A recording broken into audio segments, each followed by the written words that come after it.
Afternoon, ladies and gentlemen.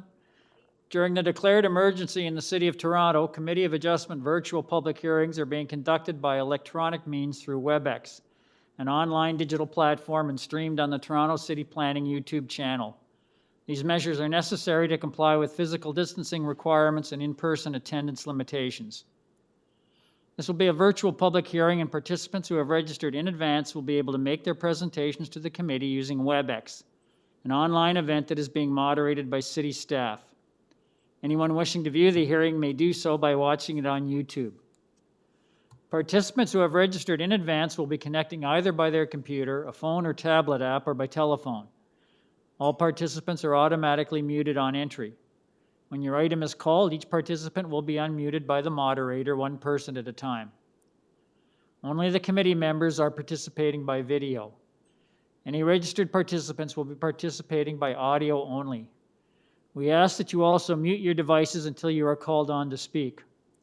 For all those who are waiting online, please ensure that you have called in with a phone number that you originally registered with.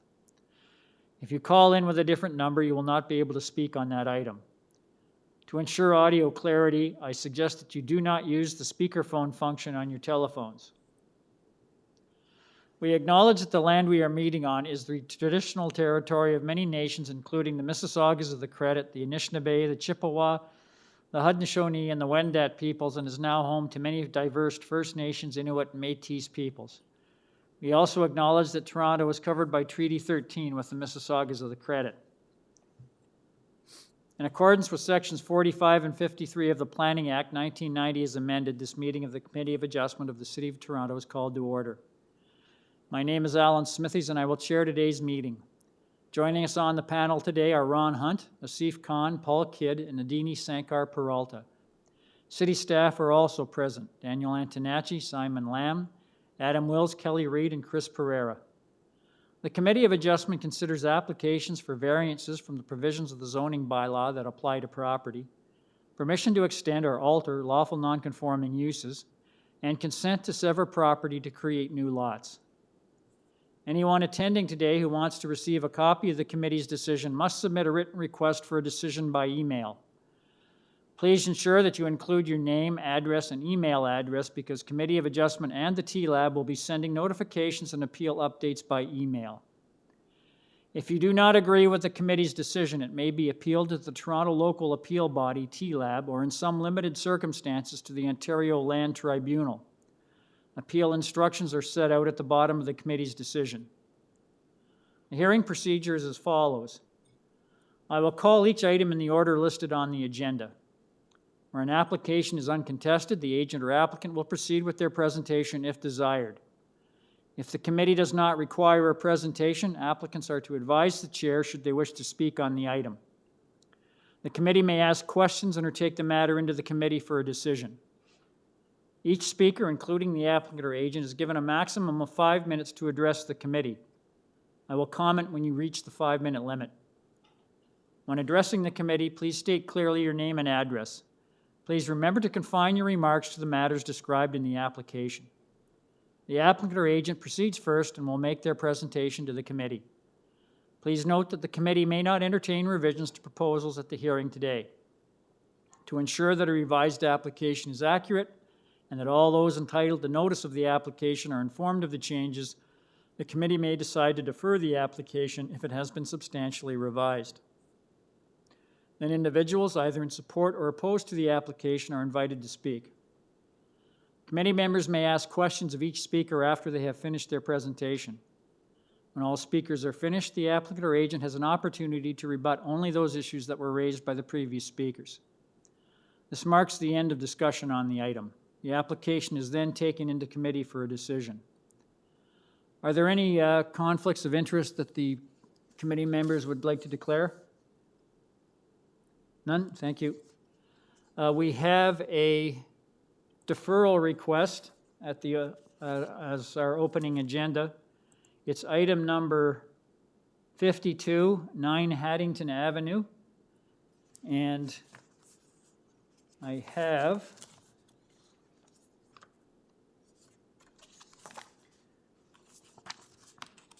the agent, Amir Zahedi. Are you there? Yes, can you hear me? Yes, I can hear you, sir. Did, I understand you want to request a deferral? That's correct. Before you That's start, correct. sir, I just wanted to go through what we have on file from staff with respect to your application so that at least you're aware of it. There is a report from City Planning dated the 9th of February of 2022 recommending reducing variance number 1 regarding the lot coverage from 47.12% to 44.58%, and reducing variance number 2 regarding the second-story platform area from 12.96 square meters to 10 square meters or under. So those are the comments we had from City Planning. Have you had the opportunity to read those reports, sir? Yes, the report was discussed. We haven't officially received the report. But one of the reasons for looking to defer this proposal at this time is actually because one of those variances was made by error with the zoning examiner, and it was brought up to our attention this past weekend. And given it was very last minute and we couldn't revise anything, we're hoping to defer to the next possible scheduled meeting so we can send out the correct notices and hearings, as well as bring a complete package forward. Okay, well, we have a number of people who have signed up to depute on your application, so I need to ask them how they feel about a deferral. I'll just ask the committee, does it have any questions of the speaker? Okay, thank you. Go to the next person on the list. I have a Sheila Harrison. Are you there? I am. Ms. Harrison, do you have an objection to the applicant's request for a deferral? No, I would agree with the request for deferral. Okay, thank you, madam. Does the committee have any questions of the speaker? Next person is Kathy Gifford. Are you there? Yes. Yes, Ms. Gifford, do you have an objection? I requested deferral. Because of all this information we found out after we got the application. Okay, so you're in favor of a Thank you. deferral? Yes. Okay, thank you. Next, any questions of the speaker? Next person is Robert Chisholm. Are you there? Mr. Chisholm, are you there? Mr. Chair, we do not have a Robert Chisholm either by name or phone number he provided. Okay, thank you. Next person is Rosemary McKenzie. Are you there?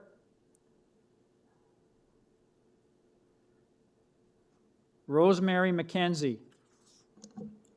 Mr. Chair, we also do not have a Rosemary either by name or phone number on the call. Thank you. Again, that's our last of the speakers. So if we can go back to committee, can I get a motion on the deferral, please? Mr. Kidd? Thank you, Mr. Chair. I'd like to put forward a motion to defer the application, sine die, to meet with planning staff to amend their application. Thank you very much, Mr. Kidd. Someone to second that? Ms. Sankar seconds. All those in favor? That motion carries unanimously. Sir, your application's been deferred to the next available meeting so that you can meet with city planning and correct your notice. Thank you very much, committee. Thank you. We'll now go back to item number 18, which is 11 Mango Drive.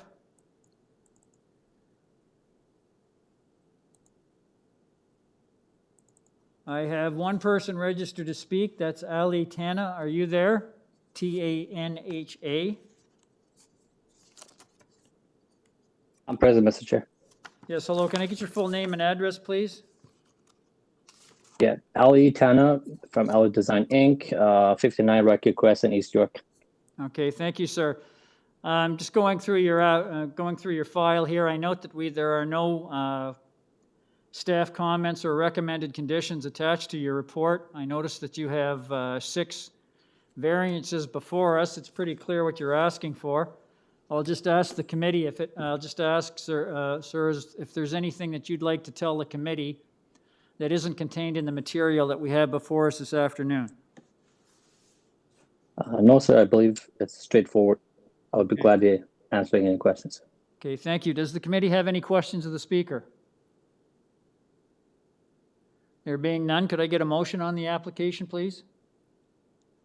Mr. Khan? Thank you, Mr. Chair. It's Mr. Khan, you have to speak up.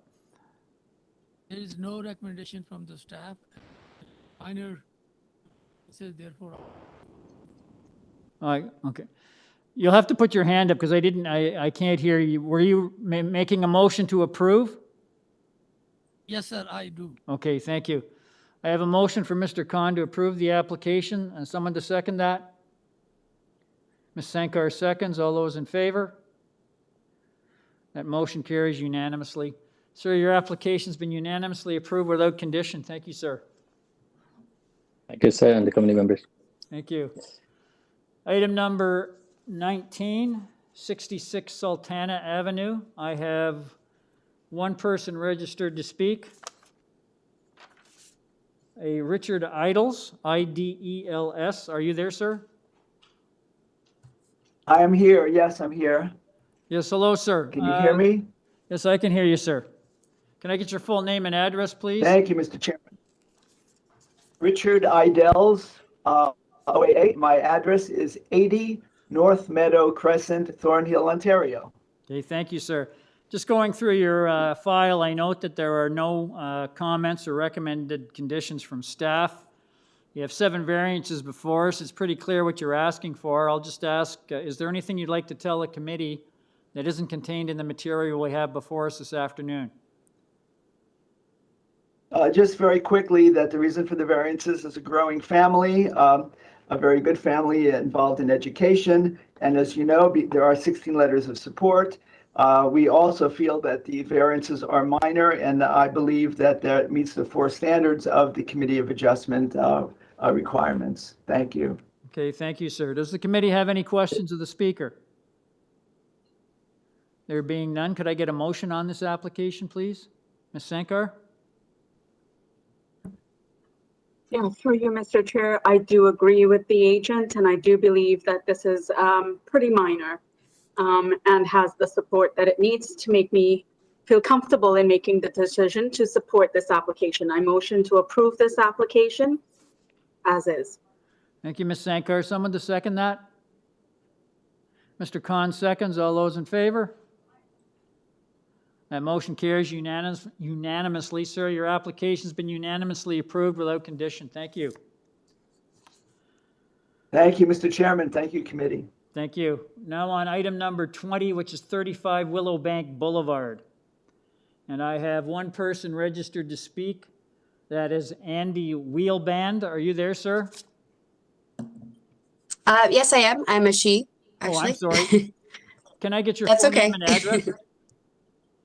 Yes, my name is Andy Wheelband, and my address is 30 Indian Trail, Toronto, Ontario. Okay, thank you. I note that I've gone through your file. I note that there is a report from City Planning dated the 24th of January. They have no objections to your application, provided that the property is developed substantially in accordance with the site plan drawing submitted to the committee, attached as attachment 1 to their report. Have you had the opportunity to read that? I have, yes. And, okay, thank you. Pretty clear what you're asking for in the variances that are before us, just the 2 of them. I'll just ask, is there anything you'd like to tell the committee that isn't contained in the material we have before us this afternoon?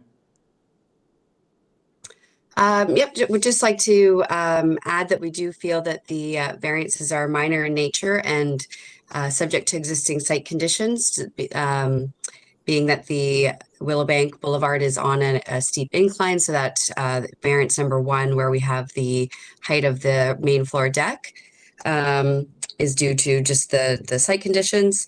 And yeah, we're just rebuilding it basically at the size that it was currently previous to their renovation. Okay. And there are, oh, go ahead. Thank you. Okay, thank you. Does the committee have any questions of the speaker? There being none, could I get a motion on this application, please? Mr. Kidd?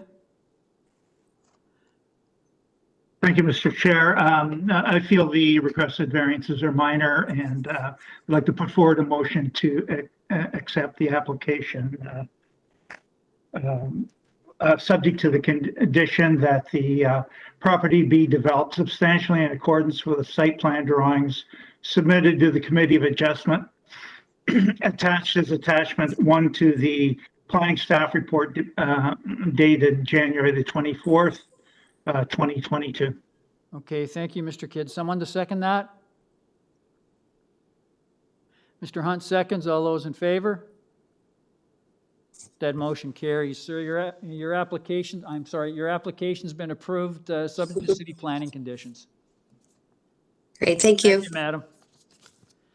Our Thank you. next series of, there's the next series of applications, items number 20 through 47, all deal with an application in Lawrence Heights. And they look fairly complex, but they probably aren't. We have, I think we'll start it off. There are a number of the... Declared emergency.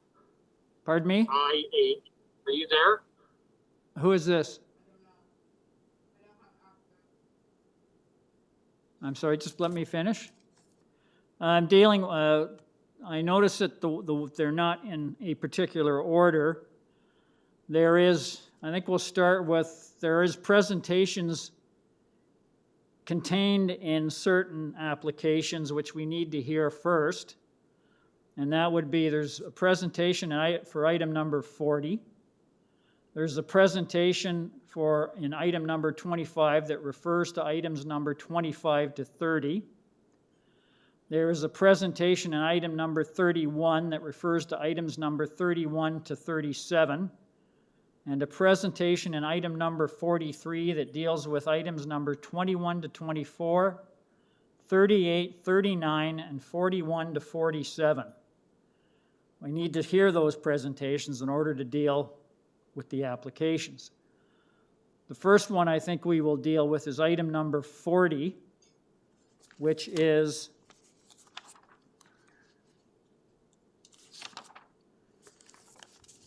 dealing with the entire site, phases 1A, 1B, 1D, 1E, 1FA, and 1FB.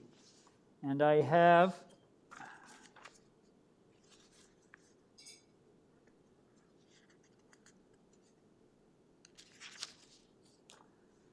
the agent is a Christopher Hall. Are you there? Yes, I am, Mr. Chair. Yes, Mr. Hall, you understand that this is kind of a different application? If you Yes, could, absolutely. If you could start with item number 40, which is, and we'll deal with that one first because that deals with gross floor areas and unit counts. And if you could give us an overview on that particular application. Sure, absolutely. If I may step back, just to sort of give because this one deals with the entire site, I think it's worthwhile having a bit of the background. The files here that are before committee, obviously, as you mentioned, 27 different applications, but really they're broken out into 3 sub-phases of the larger development. The larger development consists of 5 sub-phases, sub-phase 1A, 1B, 1E, 1FA, and 1FB and 1D, which you see before you.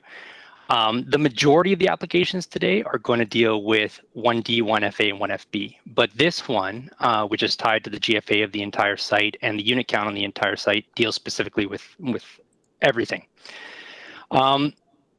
What we're essentially looking for here is that now that we've reached the end of the development, we are essentially over in terms of our GFA from the requirement of 127,500 square meters to 133,000 roughly square meters at this point.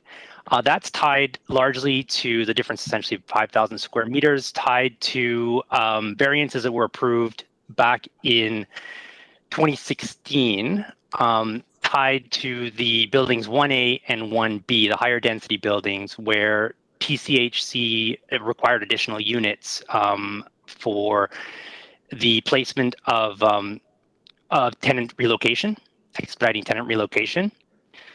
So as a result, variances were sought, and that increased the GFA on those two sites by 5,000 square meters. Now we've come to the end of the process, and that additional GFA was not captured in the overall allowable GFA for the site. So we are requesting at this point that committee consider that increase. In conjunction with that, those 22 additional units, TCHC units that were included in phase 1B, we have introduced an additional 11 units throughout the overall site, and they are scattered throughout essentially what is phase 1E, 1D, and 1FA, 1FB. The amount of GFA if broken out over the entirety of the site, amounts to 17.48 square meters of additional GFA per townhouse unit in that 1E, 1D, 1FA, 1FB area. That is essentially what we're looking for tied to this site-wide variance. I have nothing further to add at this point. I'm just curious, sir. There's a site-specific bylaw for this property, correct? That's correct. Why can I ask, why not simply amend the site-specific bylaw? That is what we were looking for. Yes, we're looking for an amendment to the site-specific bylaw. There are clauses within that bylaw, specifically provision 2T and 2P, which are the ones tied to the GFA and the number of dwelling units. That's what we're looking to vary. Okay, thank you. Does the committee have any questions of the speaker? I'll go. I have a couple of other speakers registered to comment on this particular application. I have a Chelsea O'Donoghue or Money Karomi. Are you there? Yes, we're both here together. Yes, can I get your full name and address, please? Yeah, it's Chelsea O'Donoghue and Money Karomi. We're at 92 Ridgevale Drive. Okay, thank you. And your comments on this particular application? Our comments are actually reserved with respect to specific portions of the application and not the overall site-wide application. Okay, so not with respect to this particular application that deals with number of units and gross floor area? Correct. Okay, thank you. Does the committee have any questions of the speaker? Being none, I'll go to the next person on the list. I have an Aaron Roth, R-O-T-H. Are you there?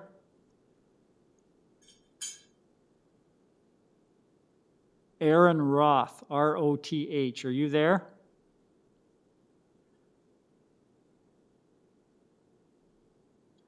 One more time. Aaron Roth, are you there? We'll take him off the list.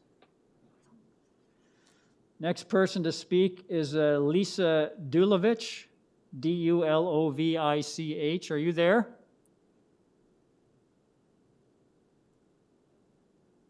Lisa Dulovich, are you there? Ms. Reed, is she there? Mr. Chair, she is present and unmuted. Lisa, if you are able to speak, you can. Otherwise, maybe it would be best if you sign out and sign back in. Make sure you authorize your mic. Ms. Dulovich, are you there? I will have to come back to this one, okay?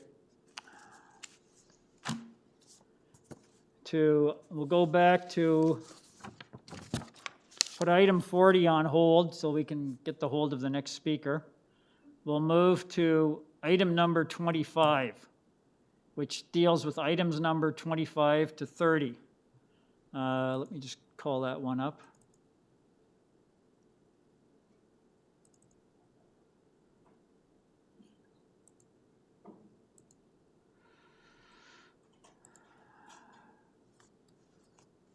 Mr. Hall, are you there? Yes, Mr. Chair, I am. Yes. For item number 25, I believe you have a presentation in that file that deals with items number 25 to 30. Do you want to call that one up and we'll go through that? Yes, certainly. Okay, let's proceed then. Let's see your presentation, please. Yes. Sorry, am I the one bringing the presentation up myself, Mr. Chair, or is it with the clerk to bring up? It's contained in Because our, I can't share on my end. It's contained in our agenda. Lawrence Heights, Okay. Phase 1D. Yes. Okay, there it is. Thank you. Okay, if you'd like to proceed. So, yes, thank you very much. So this is our Phase 1D development, and we're looking at one block-wide variance application and 5 building-specific applications. These variances deal with separation distances, maximum coverage of accessory garages and permitted elevations of the floor of the entrance to the garages, maximum height requirements for buildings and accessory garages, certain setbacks, as well as projections into setbacks, and the minimum lot area requirements per dwelling unit. If I may have the next slide, please. So the first 2 variances noted here are the separation distances. The reason this one is required is because bylaw 7625, North York bylaw 7625, has a definition that applies to our site for group housing. And as a result of that definition, it places stringent separation distance requirements that don't really align with the character of the development of the block. As a result, we are asking that the required separation distances be adjusted to reflect what is shown here, which is one of the schedules that we have amended and attached. The bylaw currently, as it stands, says the minimum distance between buildings or portions thereof in a group housing project must be equal to the average height of 2 buildings.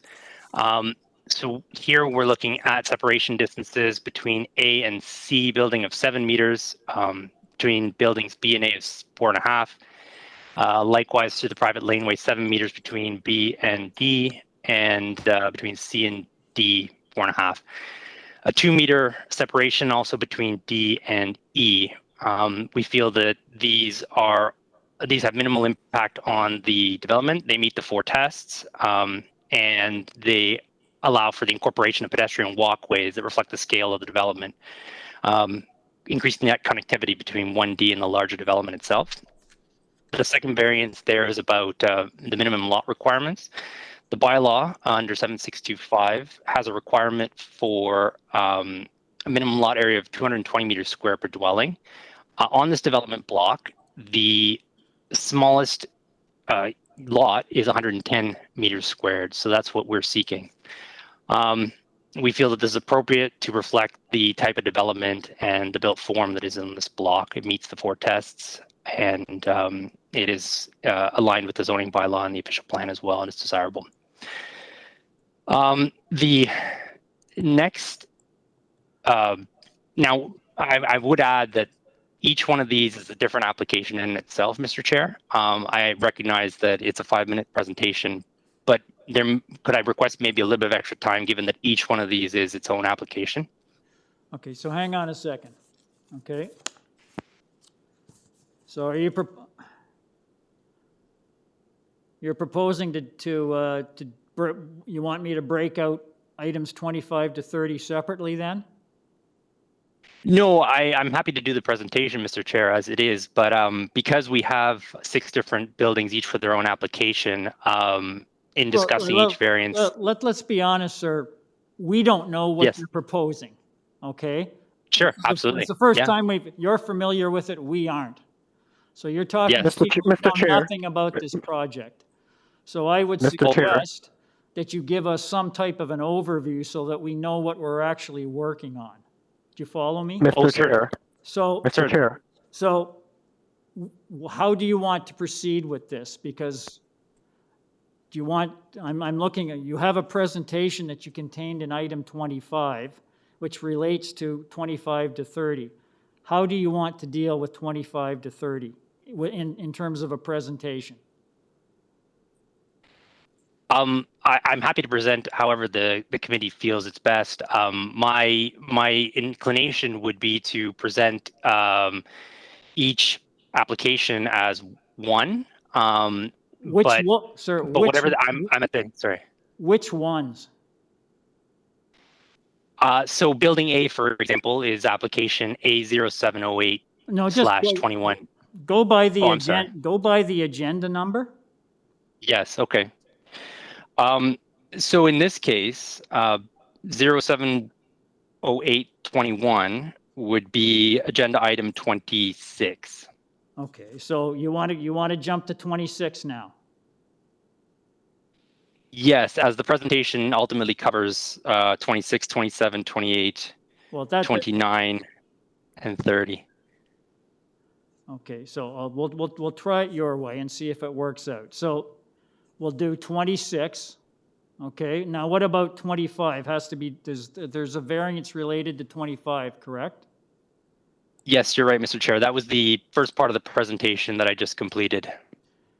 Okay, let's just go to it. So we got a variance here about minimum distance between buildings, minimum lot area of 110 square foot per dwelling unit, and group housing. Okay, so let's just see here, item number 25. If there's no one else left to speak, I'll just ask the committee, does the committee have any questions of the speaker? Mr. Khan? Thank you, Mr. Chair. Mr. Khan, we can't hear you. Can you hear me now? No. Now? No. Okay, sir, then I have a problem. Barely. Go ahead then. Okay, sir. My question. Mr. Khan, I can hear you. Okay, Mr. Hall, thank you, sir. No, sorry, it's Simon. I can hear you fine.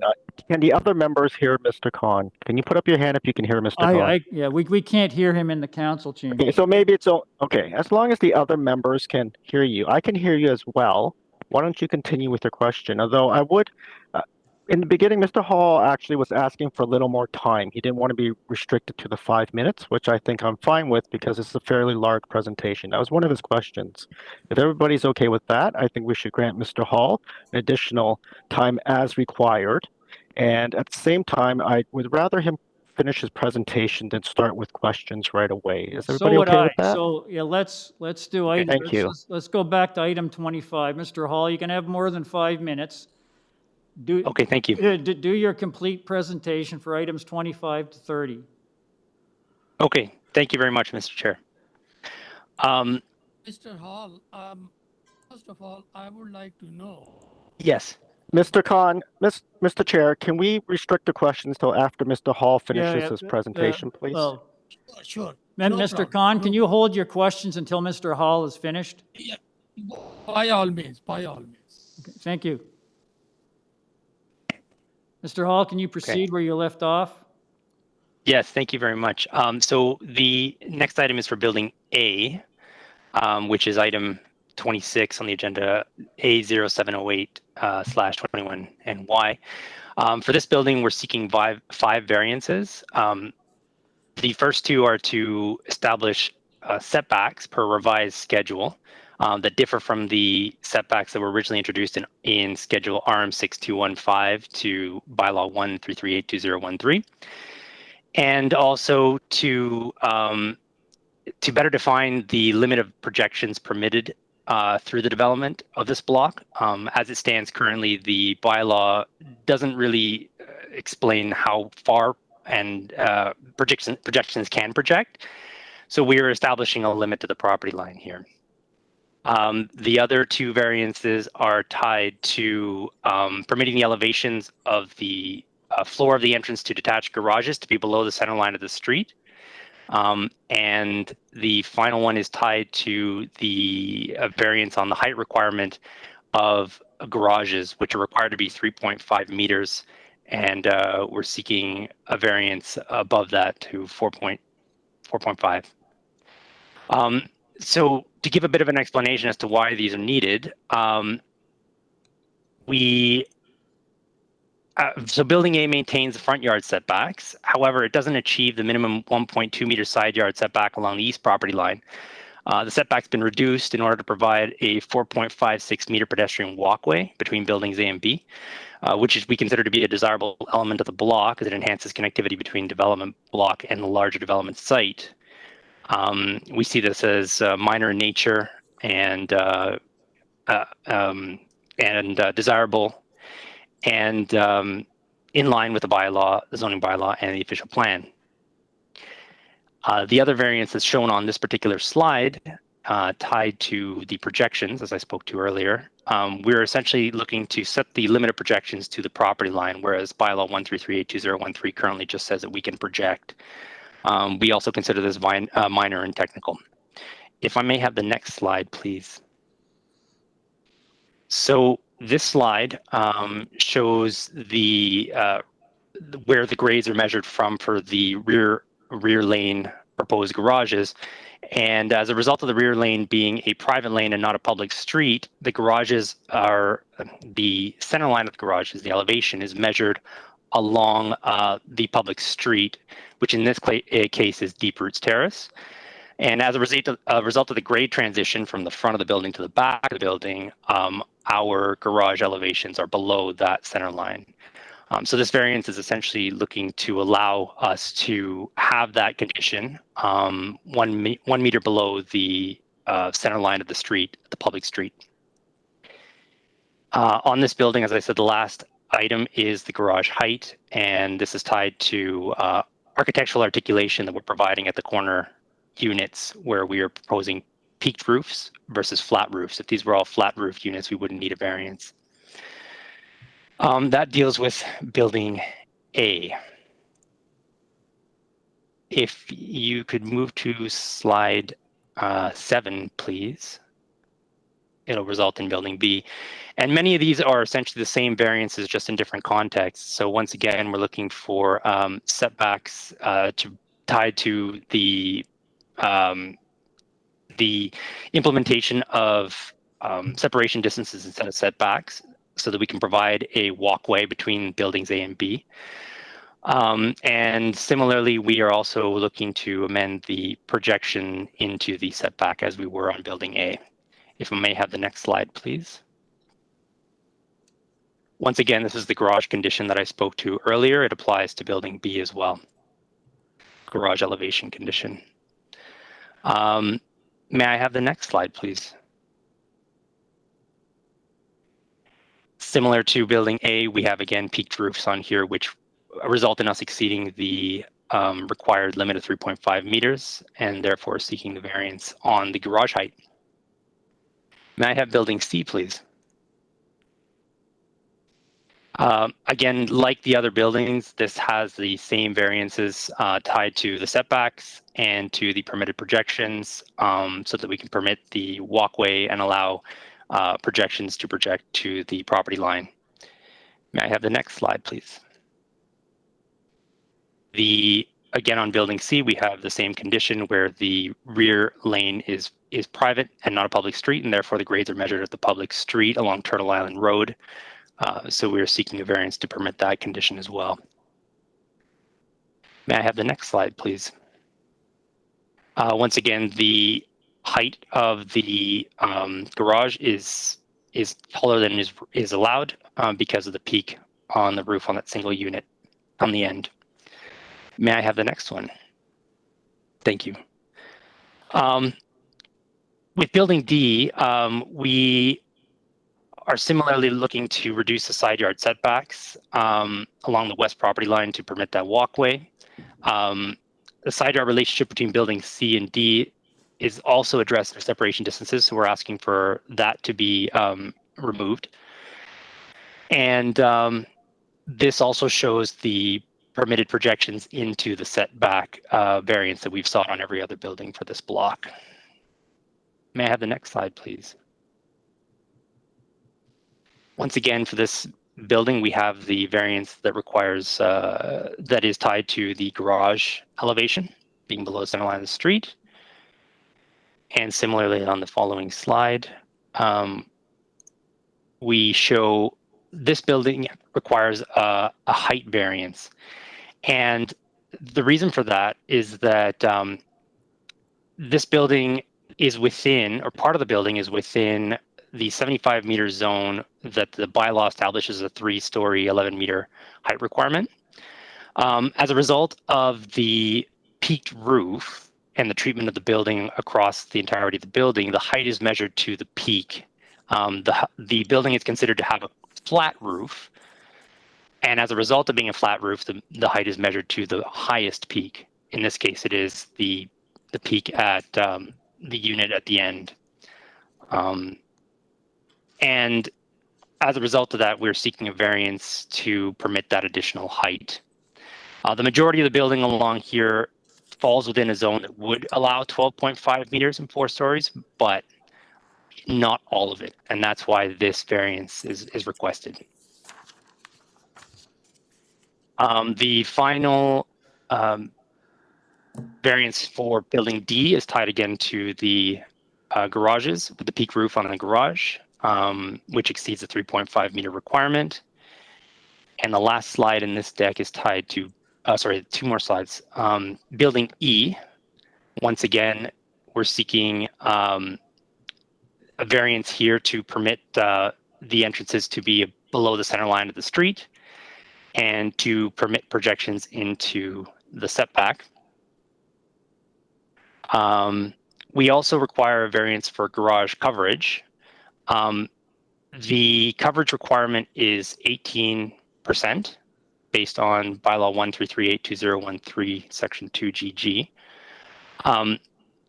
We, as a result, are exceeding that as a result of the detached garages which exceed the 18% requirement.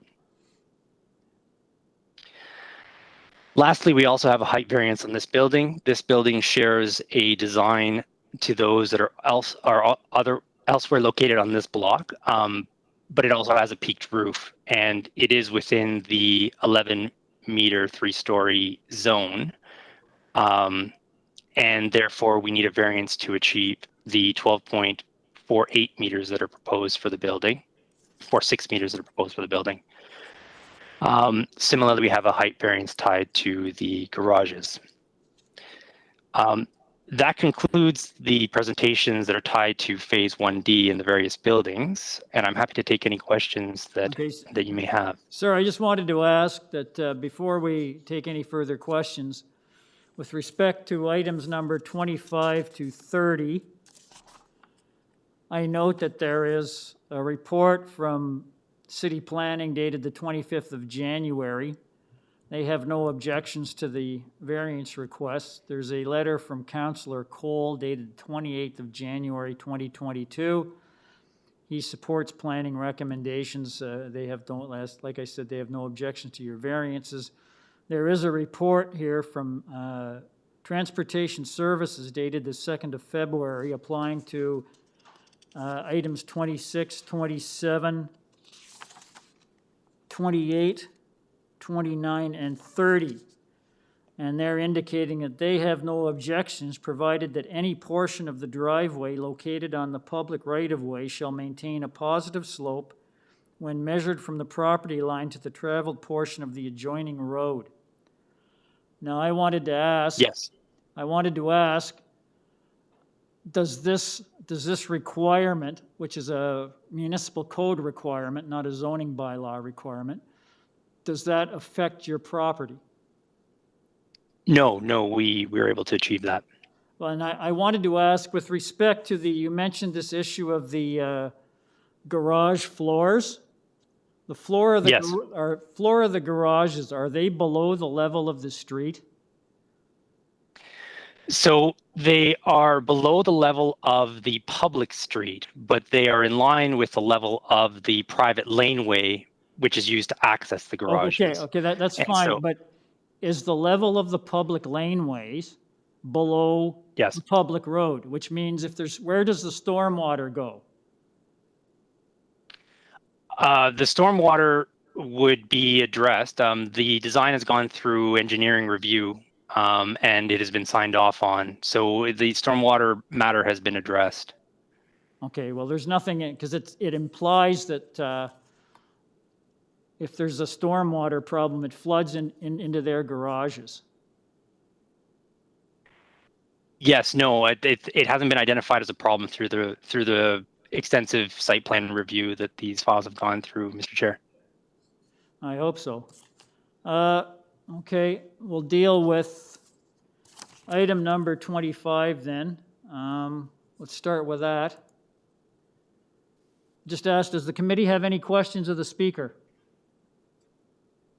Mr. Khan? Thank you, Mr. Chair. Although I have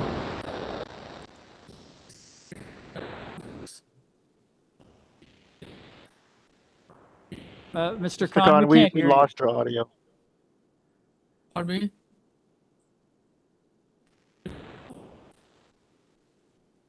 Mr. Hall? Yes, Mr. Khan, I can hear you. Thank you, sir. Sir, my question is, variance number 25. The lot area is 2. Sorry, I've lost you, Mr. Khan. You're cutting in and out. Mr. Khan, you're You are cutting in and out. providing- Can you hear me now? Yes. At this moment, I can hear you. Thank you, sir. Lot area that is 220 meters square. Yes, I think you're asking me if the requirement is 220 meters square. Is that correct? Yeah, and you are providing 10. Yes. This is not my-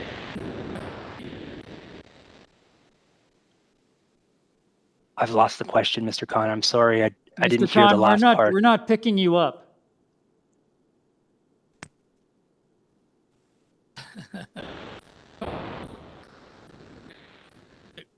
Laptop is not working, so I'm working.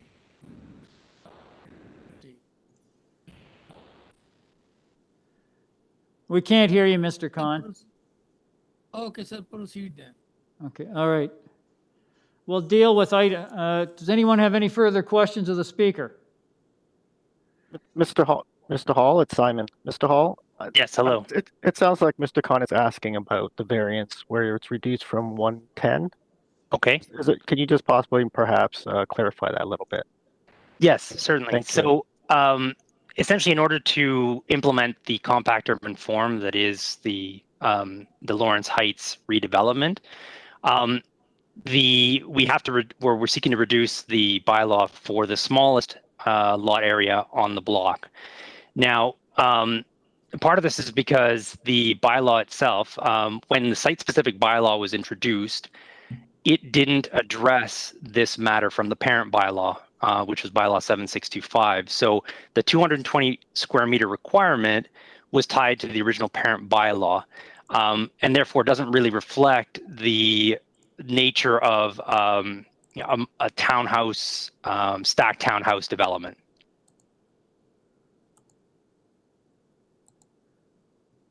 Okay. Mr. Hall, it's Simon again. Can I just Mr. Hall? I just Yes. want to confirm the 110, is that in your site-specific bylaw?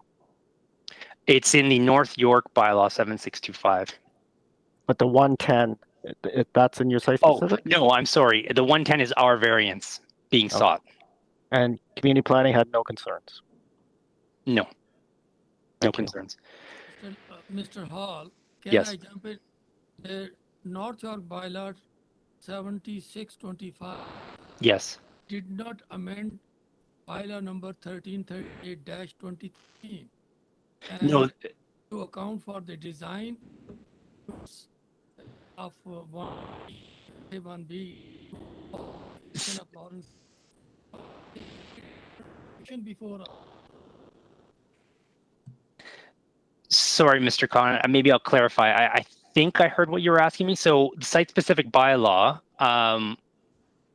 the site-specific bylaw amended the parent bylaw, but did not amend this provision from the parent bylaw. That's So, right. yes. So the 200 meters square in the parent bylaw remained, and what it doesn't do is it doesn't properly reflect what is ultimately a townhouse and stacked townhouse development in the Lawrence Heights vision. So how do we consider these 36 variances as my variance? Because they're technical in nature. The development itself has gone through rigorous site plan review through the city. It's also gone through the TCH design review panel. Multiple experts have looked at it and have all agreed that this achieves both the secondary plan and the official plan policies, and is consistent with the zoning bylaw. And these variances are really just meant to implement that design for that vision. 6 variances.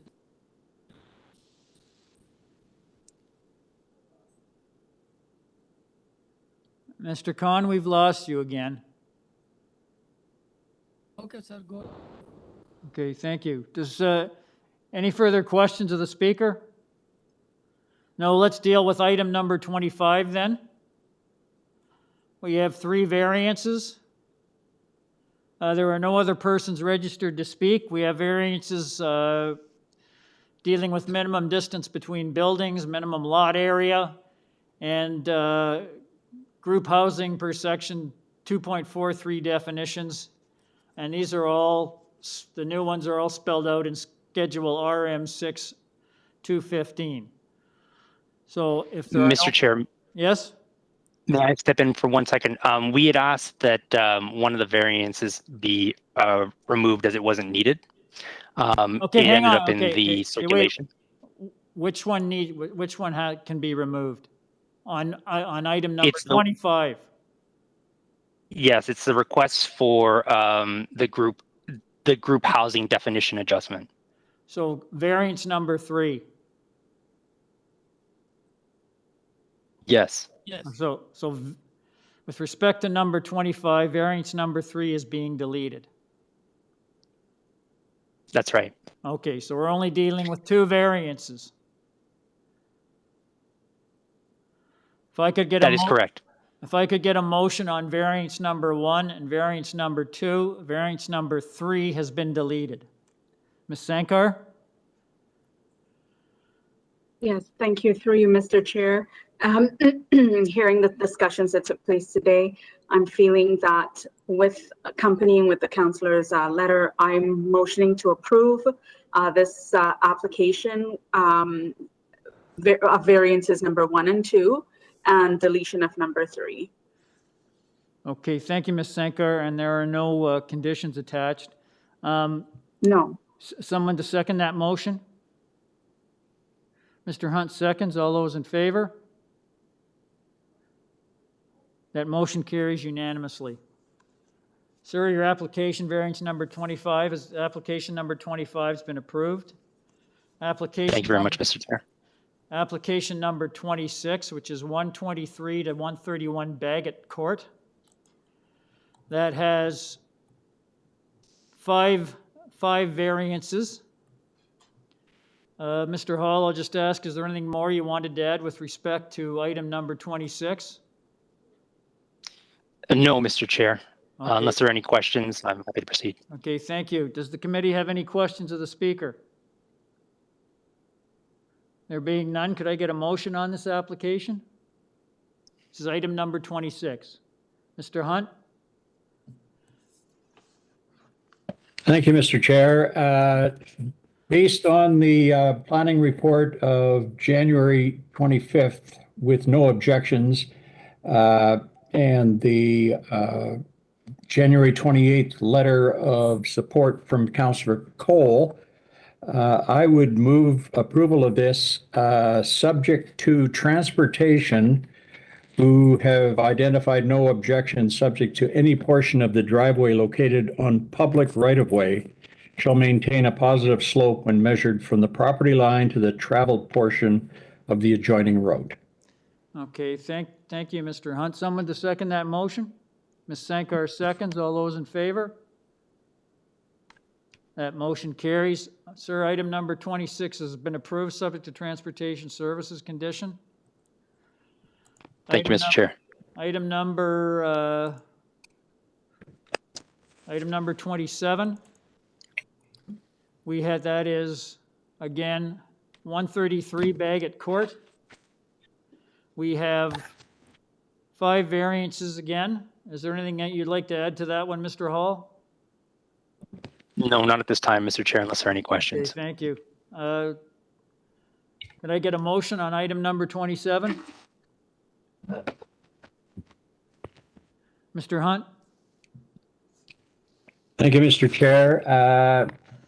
For the reasons I provided in my approval of item 26, namely the Planning Department report, Councillor Cole's support, and the positive slopes requirement by transportation, I would move it, approval of this. Okay, thank you. Someone to second Mr. Hunt's motion? Ms. Sankar seconds. All those in favor? That motion carries. Sir, item number 27 has been approved, subject to a transportation services condition. Item number 28. Thank you, Mr. Chair. 117 to 121 Bagot Crescent. Again, we have 5 variances. Is there anything you'd like to add, Mr. Hall? No, Mr. Chair. Thank you. Okay, thank you. Could I get a motion on this application, please?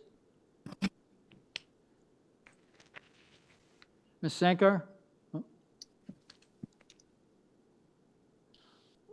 Oh, we can't hear you. Sorry. I thought Mr. Hunt was going to go ahead and do it because I'm pretty much going to make the same motion as he did. And based on his motions before, I'll motion to approve this application. I seek the councillor support and planning support, and I'll make it also subject to the transportation support, that in accordance with the municipal code, etc. They have no objection. Thank you. That the public right of way. Do I need to read it out, Yeah, or we you're know okay it. with that? Thank you, Ms. Sankar. Someone to second that motion? Mr. Hunt seconds. All those in favor? That motion carries, sir. That application is approved, subject to transportation services. Item number 29, 1 to 11 Bagot Court. We have 6 variances. Again, we've discussed, we had a presentation on it already. Is there anything you'd like to add, Mr. Hall? No, Mr. Chair. Thank you. Thank you. Can I get a motion from the committee? Ms. Sankar? Through you, Mr. Chair, I'll motion to approve this application as is. Okay, and that's subject to transportation services? I didn't see a transportation comment for number 29. Let me just take a look. Oh, you're right. I'm sorry. Thank you. Okay, someone to second Ms. Sankar's motion? Mr. Kidd seconds. All those in favor? That motion carries, sir. Your application's been approved without condition. Thank you. Go to item number 30. Item number 30. Just a moment here.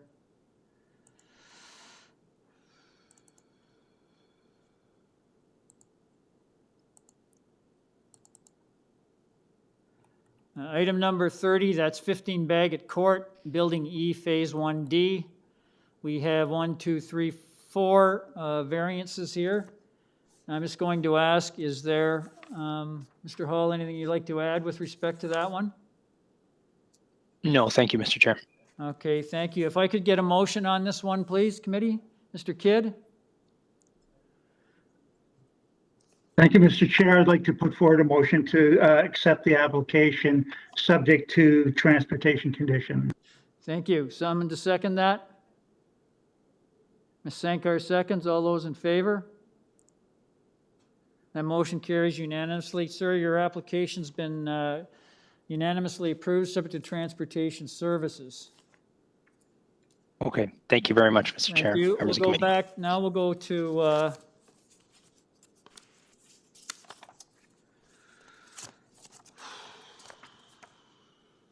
Ms. Reed, did we deal with item 40?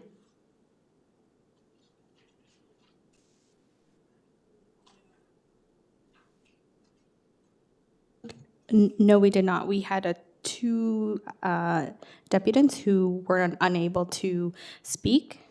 That's correct. Okay, yeah, we'll go back to item number 40, which is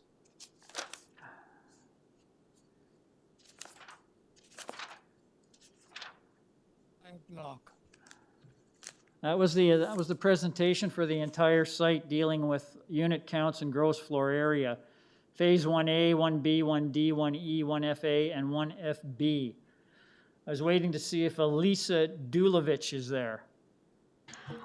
Mr. Chair, she is unable to access the WebEx, but she's also waived her right to speak Okay, at the so hearing we'll, as well. We'll take her off. So we'll go back to Aaron Yeah, we'll Roth. go back to item 40 then, because we were still dealing with it. We also had another deputant, Aaron Roth, who wasn't able to speak.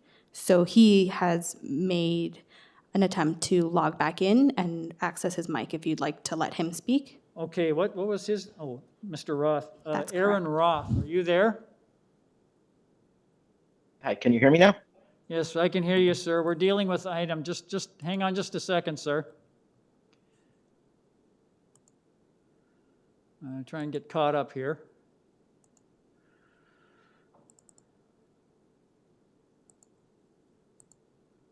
We're dealing with item number 40, which is Lawrence Heights entire site phase 1A, 1B, 1D, 1E, 1FA, and 1FB.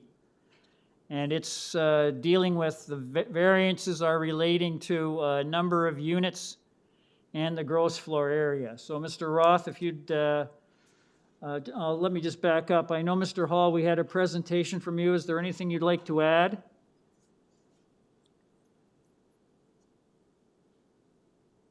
And not at this time, Mr. Chair. I'm happy to take any questions that Mr. Roth may have. Okay, thank you. Mr. Roth, are you there? Yeah, hi. Yeah, sir, if you'd like to give us your thoughts on this application? Yeah, so this one, there's another one I have more detailed questions about. This one is just in general. I guess one comment was in general on all of these applications that the neighborhood only received the notices last Monday and Tuesday. It's a deadline to write for written response on Wednesday. I'm not sure why it was mailed out so late or if there was a delay in the mail because of the sheer amount, but I do feel that most of the neighbors didn't have a chance to look at them in time and were overwhelmed by the sheer amount. You know, this is a large project that directly abuts hundreds of properties, and there's perhaps less participants than a regular single-family home being built. And I don't think it's necessarily because all the neighbors approve. I think they're just overwhelmed, and specifically, the notices were given out too late for this. So we only had, 1 to 2 days notice for written response, a week to process all this information for this very large application. So for myself, I've, rushed to try to put some thoughts together. I'm not, I spoke to a few neighbors who didn't have time to look at it, and I'm not sure that it's fair to the neighborhood who is not even aware of the details of this hearing today. So that's one item I wanted to mention. The other item for this application specifically, I was just wondering if the extra housing units were concentrated in one area. It sounds like they're distributed, so I'm happy with that. I was just wondering if parking considerations were taken into account. I think some of the extra units might also be approved for secondary suites by a previous variance, so it could be just a lot of extra traffic and parking. Sir, planning into that. Sir, this particular this application we're dealing with right now just is dealing with the maximum number of dwelling units on the land, okay, shall be 1,103, of which a minimum of 255 shall be replacement social housing units. And the second variance is that a maximum gross floor area of all buildings on the development site shall be 133,500 square meters. Those are the only two variances we're dealing with on this application. Okay. Yeah. So my first point was a request for deferral on behalf of the neighborhood. My second point on this application is I didn't see any comments on the parking in terms of the extra 30 units. I'm not overly concerned about it. I was just wondering if that was taken into account because all the initial city planning done for this and studies on parking and traffic. Perhaps didn't take that into account. But you understand, sir, there's no parking variance related to the variances that they're requesting.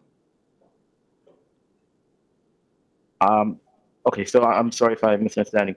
They're requesting to add more units than initially approved. I'm worried about the effects on the neighborhood from additional units caused by traffic and parking. Okay, thank you. Does the committee have any questions of the speaker? Mr. Hall, would you like to respond to Mr. Roth?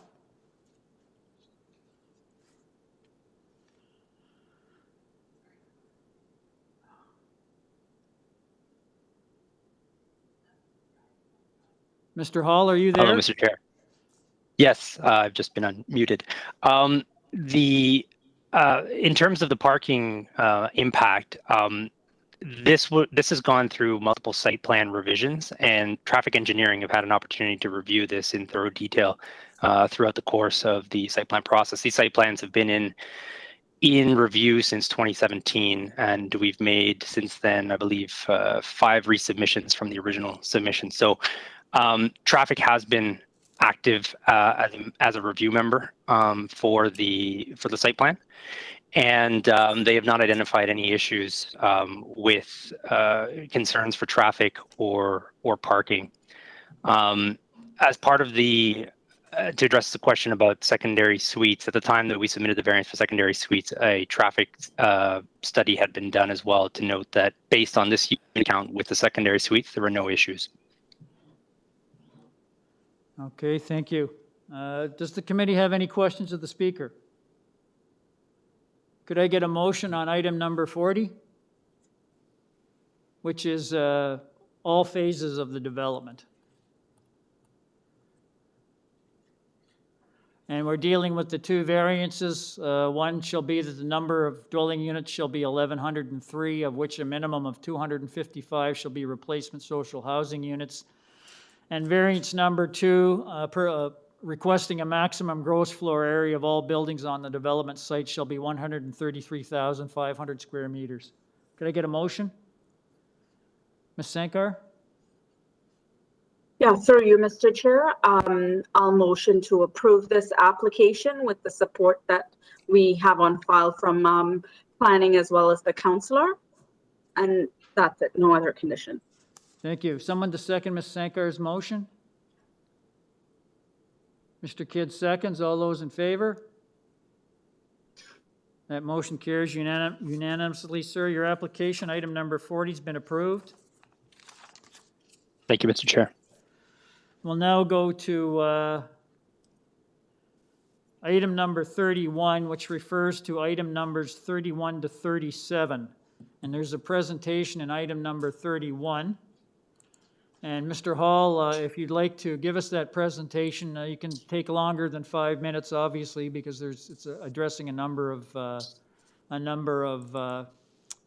applications. So we're going to we'll start with item number 31.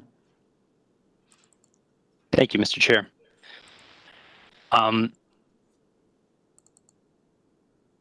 Sorry, I'm just waiting for the presentation to come up on the screen.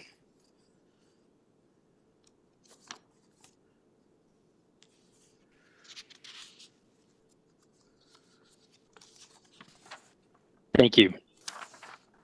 So a brief overview about the variances that we're looking for on this particular phase. This is phase 1FA.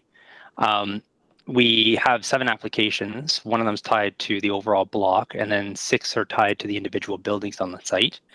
The variances here captured are tied to, once again, separation distances, as we saw in block 1D, maximum coverage of accessory garages, and permitted elevation at the floor entrance to those garages.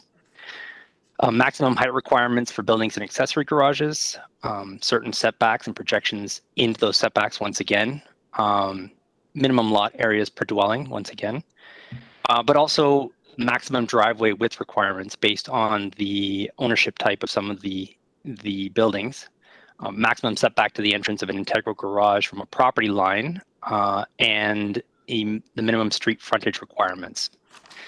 So this phase constitutes 6 buildings, as I mentioned. 3 of them are Toronto Community Housing buildings, and 3 of them are market townhouse buildings.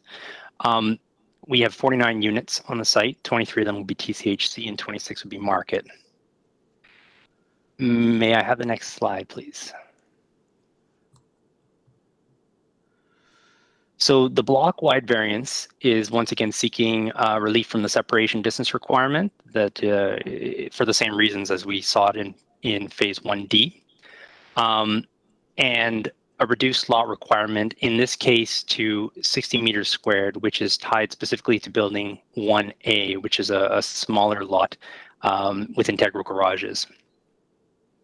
As I'd mentioned previously, the parent bylaw has a requirement of 220 square meters per dwelling unit. It was not amended through the site specific, so we're having to do so now through variance.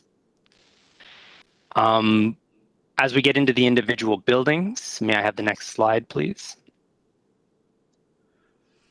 Building A, we're looking at 6 variances in order to permit 7 TCHC units. In this case, because of the orientation of the building, the frontage is along Varna. The rear of the building is towards the private laneway. So the first variance is to remove the required rear yard setback because under the context, it doesn't make a lot of sense. The private laneway is there, and the laneway is designed to dip standards. The second variance is to permit an integral garage within 7.5 meters of a property line, which abuts an R zone. This is a result of the orientation of the building. Because of where it's located, the garages, the northmost garage and the unit, so 1 and 2, have their garage doors within that 7.5 meters of the property line to the north. So we're seeking relief from that based on the design of the building. And the permitted projection variance that we've sought on all buildings in 1D, and which will be a common theme throughout all the buildings, is just to clarify the extent of the permitted projection. In terms of the removal of the rear yard setback, we feel that this is minor and desirable as it aligns with the design of the laneway townhouse product. The design of the private laneway reflects, as I mentioned, dip standards, and it provides a minimum of 7 meters of separation between building A and the next building, building B. The private laneway presents an adequate separation between those two buildings and maintains the intent of the rear yard setback requirement in the bylaw.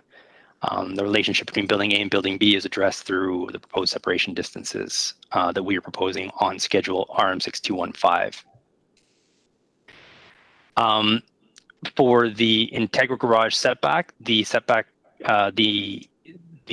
garage entrance being within that 7.5 meters of the property line does not present any design or impacts to the properties to the north. The building has a side yard to rear yard relationship with the building in the existing neighborhood to the north. And it's standard to have the garage be within the rear of the units. Projections into setbacks, I've spoken about before. I won't take the committee's time to readdress that one. It's just simply that we're technically addressing that item.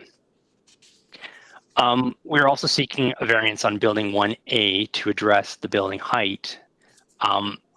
This is a result of the peaked roof. If I may jump to the next slide, please.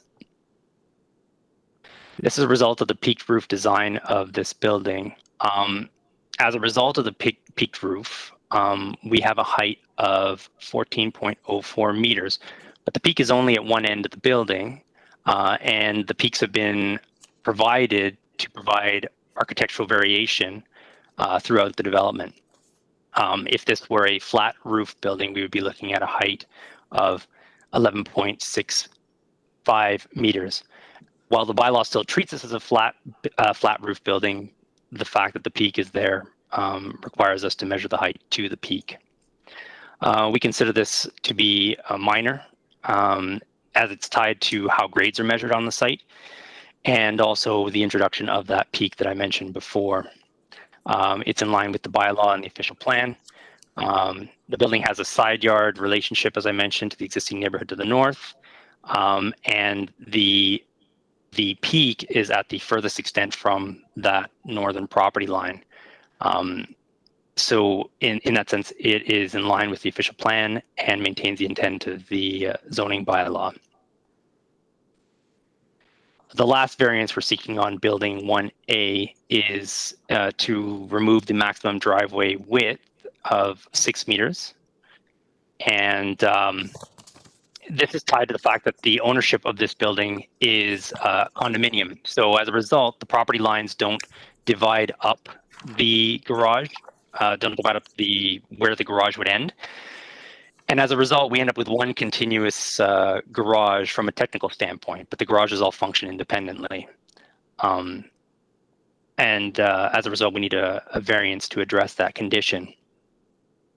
Once again, these buildings have the the garage elevation requirement, where the garages meet the elevations to the private laneway, but they don't to the public street. Now, all the garages do face the private laneway. And it concludes that building A. If I may have the next slide, please.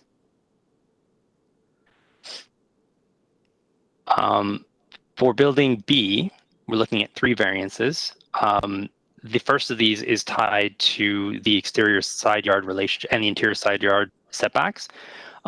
Once again, we're addressing these through separation distances between buildings, as opposed to having the required setbacks noted. We see this as minor, as we're still maintaining the intent of what the side yard setback would provide, but it also allows us to introduce these walkways that connect the private space, the private laneway and the public road. And we're also seeking on this building to address the permitted projections clause in bylaw 133.82013, as we have on other buildings. May I have the next slide, please?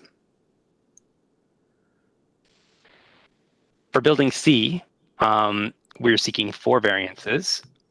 Once again, we're looking at the side yard setbacks here, and removing those and in place, introducing the separation distances so that we can provide for the walkways that are noted. We are also similarly asking for the variance to the permitted projections into the setbacks that we've spoken about on other buildings. We also on this building have a variance required for the accessory detached garages, because of, once again, the grade being measured along Green Gardens Boulevard rather than the private laneway. May I have the next slide, please? Sorry, this was the variance here tied to the garage elevations, entrances elevations. May I have the next slide, please? Building 1D. Here on this building, we're seeking 6 variances. The first 2 deal with the exterior and interior side yard setbacks. And once again, these are being replaced with separation distances between the buildings on either side to maintain the desired walkways. We're asking for the variance tied to permitted projections into the setbacks. And we are also asking for a reduction in the required street frontage. Currently, bylaw 7625 has a minimum requirement of 30 meters of contiguous street frontage. However, this building 1D, achieves 24 meters of frontage along Green Gardens Boulevard. And what this does is while it reduces the building frontage, it also allows us to provide these access ways, which introduce breaks along the street wall for Green Gardens Boulevard. We see this as minor, meeting the intent of the zoning bylaw, as it presents a more compact form of development that's intended for this area, but not fully reflected in the existing regulatory framework, because the site-specific bylaw did not address this type of condition when it modified or amended bylaw 7625. The proposed variance is appropriate and desirable and meets the intent of the official plan, as a shorter street frontage allows for the pedestrian walkways between the buildings, as I mentioned, which improves connectivity, provides a break in the street wall, and increases the separation distance between the buildings. The rear lane townhouse product proposed for Building 1D is of a style that's desired by the city's official plan and by the urban design guidelines, but it's not fully contemplated in the lot requirements that were amended through site-specific bylaw 13382013. If I may have the next slide, please. This slide is for Building 1E, where we're seeking 5 variances. Once again, this building has the exterior side yard and interior side yard setback. We're also asking for a reduction in the rear yard setback requirement because of the way the laneway is designed as a result of the roll curb. Unit 42 has a slightly reduced rear yard setback. So we're seeking 10 meters rather than 11 meters. All other units achieve the 11 meter setback. We see this reduction as minor and in line with the intent of the zoning bylaw. As I mentioned, most of the units on this building achieve that. And the design is meant to accommodate that private laneway. The other variance, again, is the permitted projections variance, which we see on every building. We're just looking to introduce here.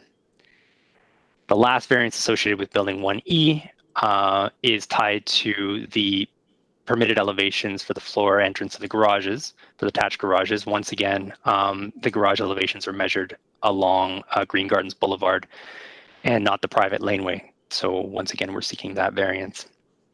In this case, we're also asking for a garage coverage reduction or a garage coverage variance. The required condition is 18%, but we have some garages that are double car garages, and they exceed that up to 30%. I think the highest individual unit is 25.5%, but we're seeking coverage of 30%. The next slide is for Building 1F, and this is a unit that it's oriented so that it faces, its frontage is along the Mikado Mews. However, the Mews, unlike the other, this particular Mews, unlike the other Mewses throughout the development, is not considered a public right-of-way. The result is that the frontage of the building is actually along Green Gardens Boulevard at Unit 49. While the building itself is designed and functions as though its frontage was along Mikado Mews, from a technical standpoint, from a zoning bylaw standpoint, it fronts Green Gardens Boulevard. So there are a few things that results in. One of them is a rear yard setback reduction, where in this case, there's a 1.53 meter setback to the property line. The condition that is designed for is ultimately a side yard setback condition. This building flanks that rear yard condition on the northern property. So the request is a reduction to 1.5 meters to reflect the landscaping buffer along that property edge. We're also seeking a reduction in the front yard setback to, I believe it's 2.92 meters as a result of moving the building slightly forward to provide that landscape buffer along the rear. We are also seeking on this building the permitted projections variance that we've sought on the other buildings. Similarly, the lot frontage is reduced as a result of the orientation of the building. While it fronts and has the required frontage along Mikado Mews, it only has a 14.02 meter frontage because of the orientation of the building. I also note that there is a hydro cabinet projecting into the front yard setback in this particular building and not in others. So we're adding the hydro cabinet as a permitted projection, which is something we haven't had to do on the other buildings. The other element of this is that we're also looking to permit the the garages in the side yard as opposed to the rear yard. Again, because of the orientation of the building, the garages from a technical standpoint are in the side yard rather than the rear yard, even though they are in the rear of the building itself. So we're seeking a variance to permit that. The last building, or the last variance that we're, or the last two variances that we're seeking for this building are the garage elevation variance, again, that we've sought on all the other buildings, and also a garage coverage variance, which is once again associated with double car garages, which exceed the permitted coverage requirement. We feel that all these are minor in that they are intended once again to implement the vision for Lawrence Heights as a neighborhood, and they meet the intent of the zoning bylaw, is desirable, and meet the intent of the official plan. Okay, thank you. That concludes that presentation. Thank you. Thank you. Does the committee have any questions of the speaker? Okay, Mr. Khan? Thank you, Mr. Chair.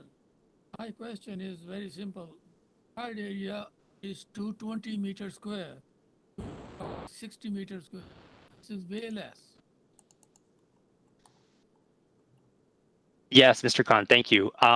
So this one is tied specifically to building 1A, which has an integral garage, I guess an integral garage design, very similar to the other buildings with integral garages. However, the lot itself is smaller, and therefore on a unit per unit basis, you end up with a smaller lot coverage. Okay, thank you, sir. I'll start going through the applications. We'll start with item number 31, which is the entire block Phase 1 FA, 109 to 115 and 117 to 119 Varna Drive, 12, 14 to 16, 18 to 24, and 26 to 28 CATHER Crescent.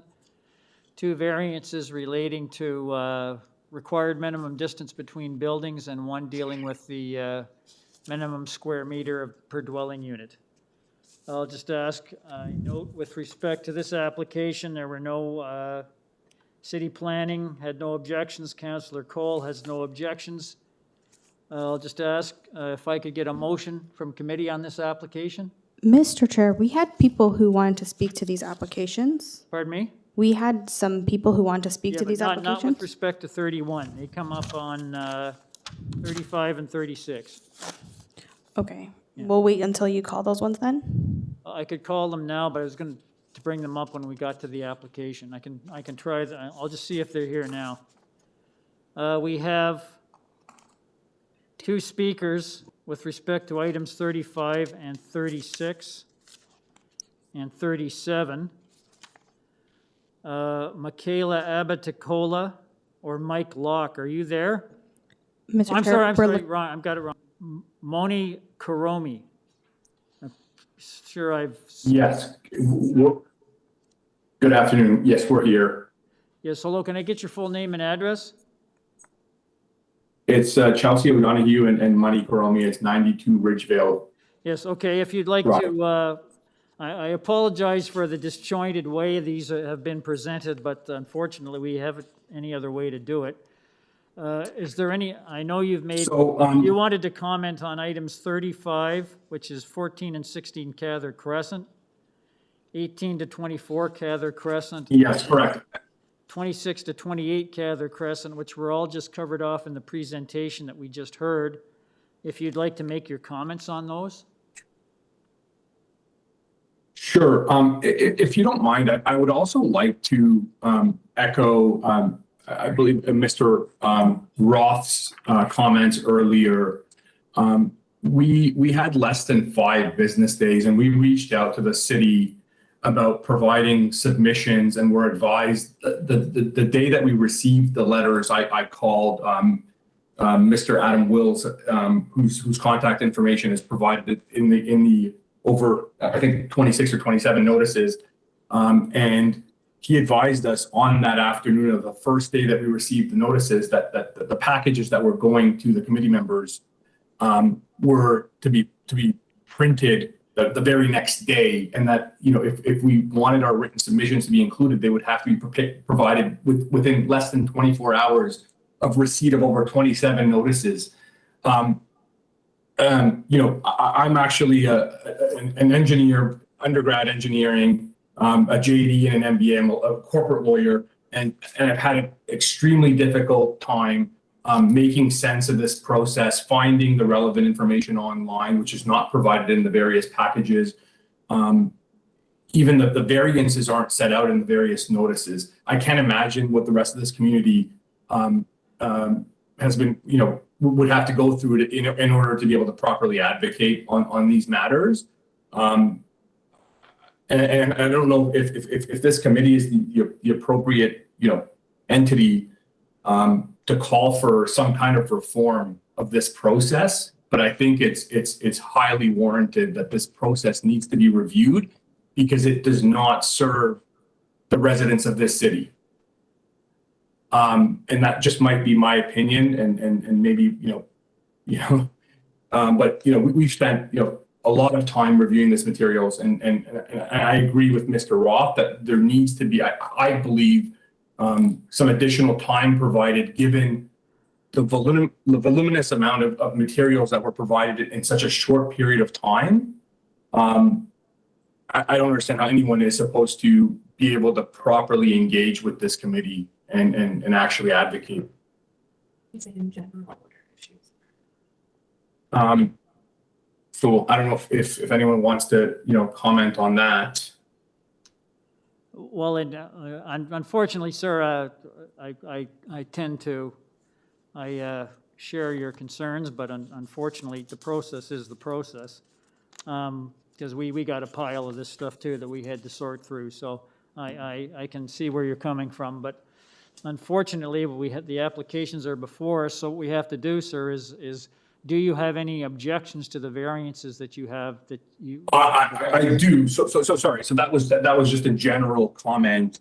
And you know, I guess after this, we'll have to figure out what our appeal rights are, because from our perspective, it just seems that, like, that these this process is just a mere formality that you guys have, written sort of support letters from the city councilor's office and the city planning committee, or the department. So the approval of these matters is a mere formality. So we'll look into what the appeal rights are. But our concerns here are that to us, we're directly adjacent. We're directly adjacent. So if you bring up the larger sort of, the overall site plan, we're the first, basically abutting to the east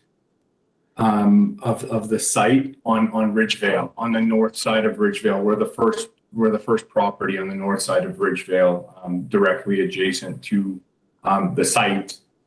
And to us, at least the height, variance doesn't seem to be minor. We're talking, 11 versus 15 meters. It's a 40%, sort of almost 40% increase in the height.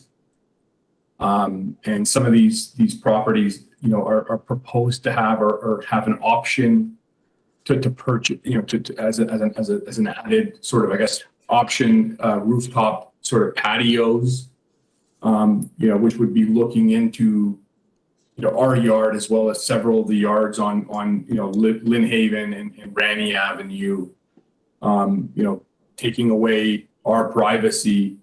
And I know this issue isn't before this committee, but there's also issues of sort of, property lines and where the boundaries are, and removal of some very mature trees that, we also find very problematic. And we've been trying to take that up with urban forestry and whoever we can get to pay attention. Because it just seems that they we've been, the communication that we've had with the developer in Toronto Community Housing is they've got basically a blanket to remove as many trees other than the ones that are in the center of the site, for that proposed 3-acre park, that, all they have to do is just replace 5 for 1. And, they can take away our, 50-foot, 70-year-old trees and replace them with, 5, 4-foot trees, and that somehow makes it okay. And put a 4-story building beside it looking into our yard without the trees. Right. So, there's a lot about the, the height as well as the loss of privacy that we take issue with. We understand that, this is a large development and a lot of people have interest in it, but, our concerns are for our privacy and our neighbors' privacy. It involves the height, the setback, and any closed balconies. And the green, like the sort of the buffers. Okay. Yeah, just. Okay, man. And obviously, again, sorry, just to add, I guess we made we should have maybe, included more of the applications as opposed to just ours, because obviously if we oppose, the various, variances on our building, it would have made sense, I guess, in hindsight, to oppose all of them on all the buildings. Because I don't think, it makes sense otherwise, but yeah. We just simply didn't have time to Okay, review the ones that weren't Can directly I adjacent ask, to us. Can I ask, did you contact your ward councillor about your issues regarding the variances? We've contacted him about, we've contacted Mr. Cole's office on a number of other issues, including, Toronto Community Housing's desire. We've been fighting with them for over a month and a half now. There's a hydro pole that's been situated on Toronto Community Housing. Well, I guess it was a municipal right of way for over 70 years, and all of a sudden, because all of their electricity is being buried underground, they want it off their property and they want to stick it in the middle of our front lawn. So we've been busy sort of fighting on that front, and that's been several calls with Toronto Hydro. And thank you, sir. Thank you. Sorry. Yeah, So yeah, Councillor Cole is aware of that particular but issue. not about these variances. Yeah. But I mean, I guess we thought that this was the appropriate avenue to address these concerns. Thank you. Does the committee have any questions of the speakers? There being none, Mr. Hall, you've heard the previous speakers. If you'd like to reply to them.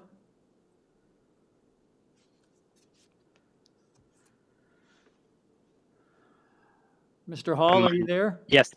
If you'd like to. Yes, sorry, I was just on mute. Yes, I would like to, Mr. Chair. Now, may I please have the presentation that was up on the screen just a moment ago, if that's all right? The 1FA presentation. And can I move to the first slide, please? The overall slide for the large development. Oh, it's on. It's in item 30, I believe. The presentation, or 31. 31. Yes, that slide there. My understanding is that the individual is at 92 Ridgevale, I believe. That unit is adjacent to Block 1FB, which wasn't part of the variances that we were discussing currently. We will be discussing that in the next section. But that is my understanding, is that the issue that was expressed was tied to the blocks closest to his property along 1FB and the proximity to that.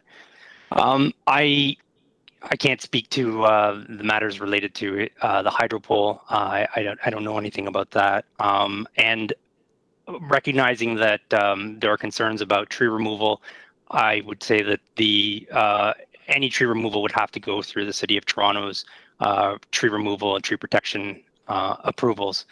So I don't, beyond that, I can't really speak to that. But I don't believe that those concerns carry over to the block that we're currently looking at, which is the 1FA approvals. Okay, thank you. Does the committee have any questions of the speaker? Being none, we'll start dealing with these 31 to 37 then. We'll deal with item 31 first. Again, we have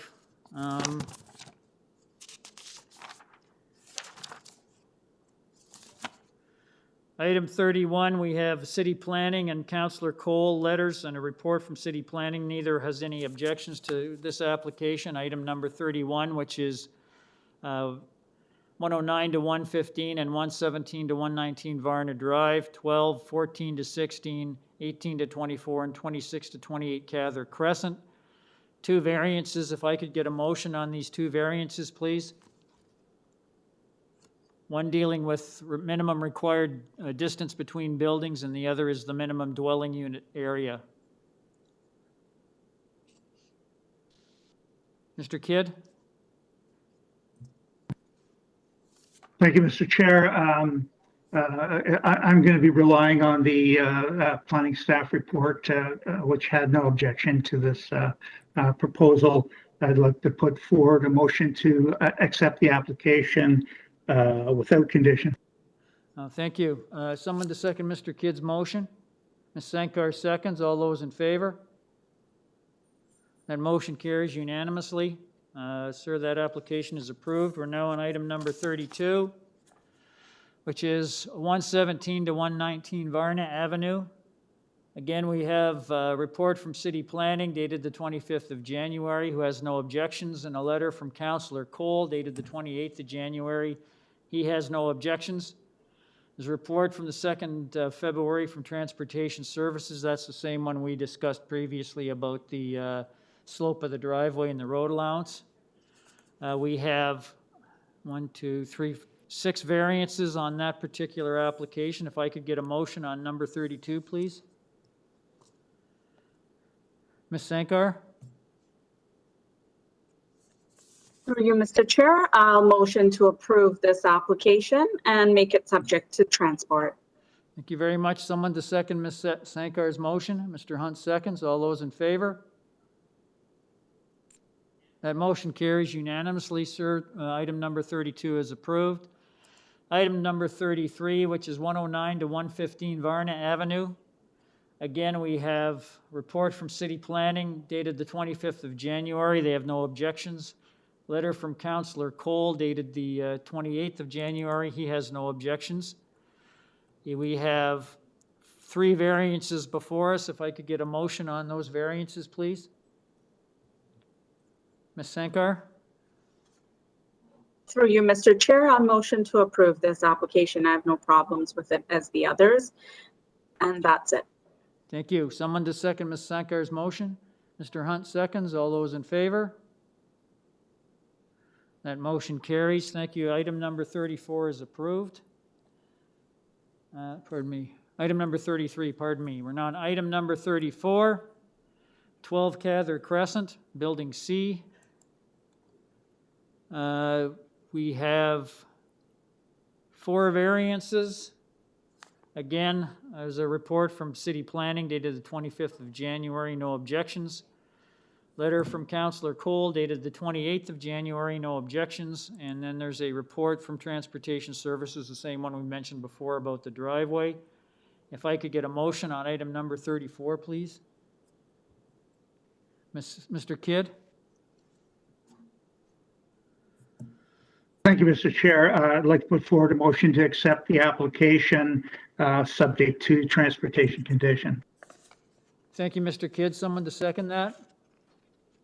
Ms. Sankar seconds. All those in favor? That motion carries unanimously. Item number 34 is approved. On to item number 35, which is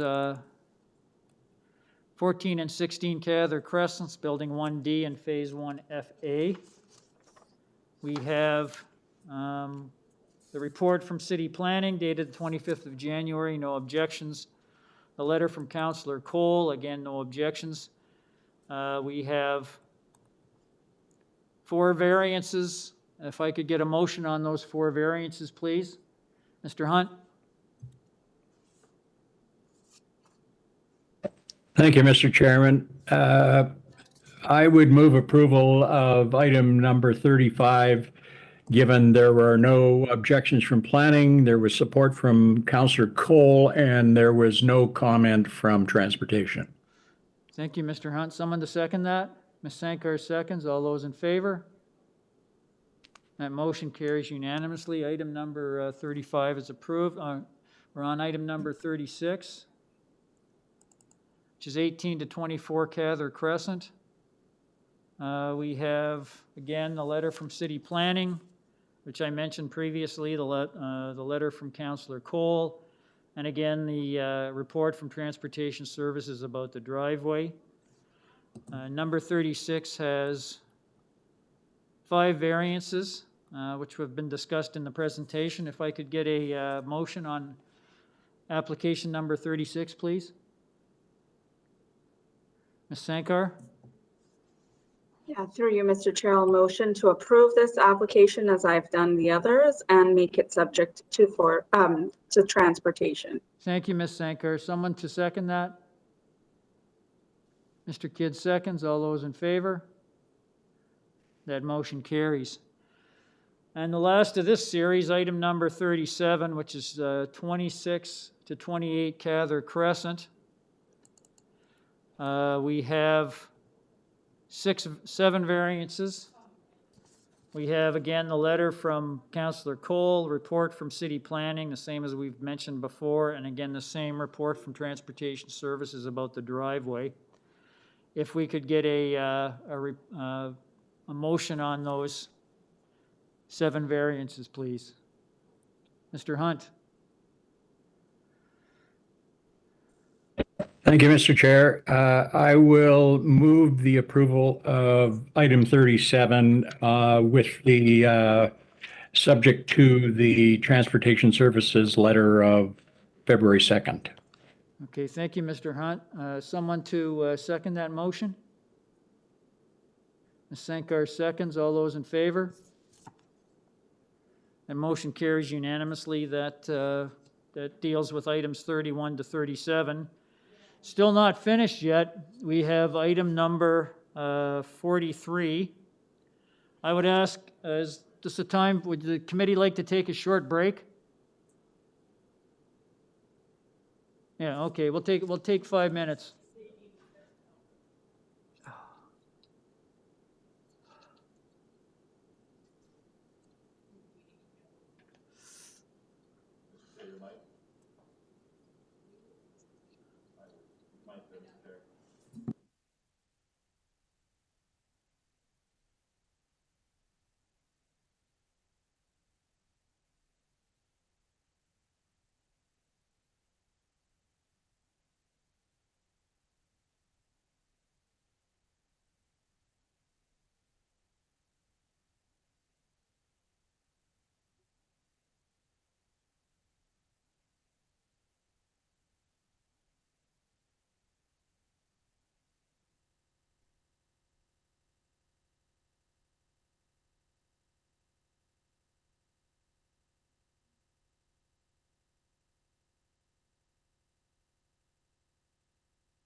43. Okay, ladies and gentlemen, committee's back in session. We are now we're still dealing with the Lawrence Heights application. We are now on item number 43, which contains a presentation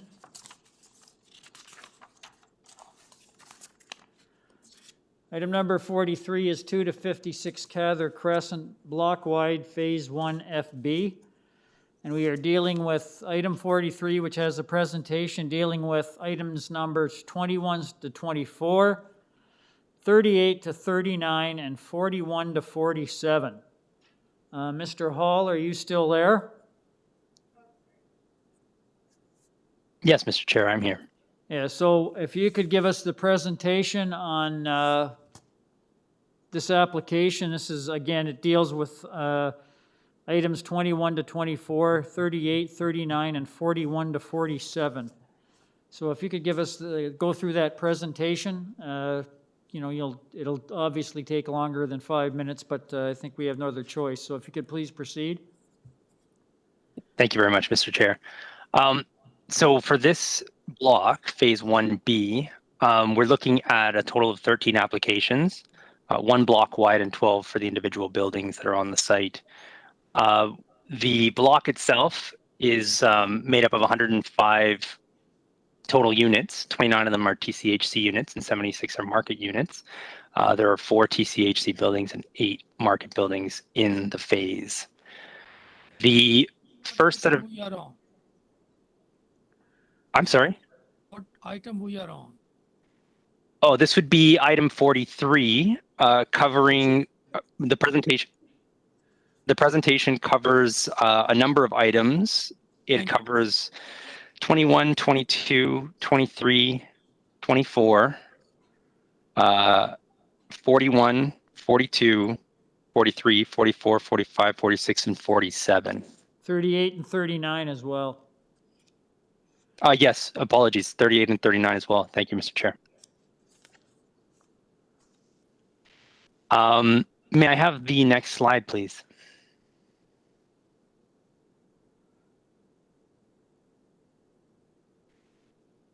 As with the other blocks, we're once again seeking a variance here to address the separation distance requirements as a result of the group housing definition that is in bylaw 7625.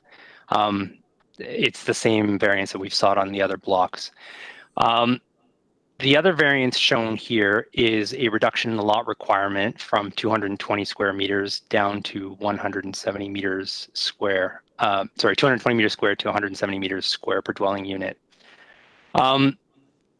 What with both of these variances, essentially, they meet the 4 tests in that they allow for the efficient use of land with minimal impact on future residents. And the proposed future separation distances allow for the incorporation of appropriate pedestrian walkways, as we've noted in the plan there and on the schedule, that reflect the scale of the development and increase the connectivity between 1FB's private laneway and the larger development.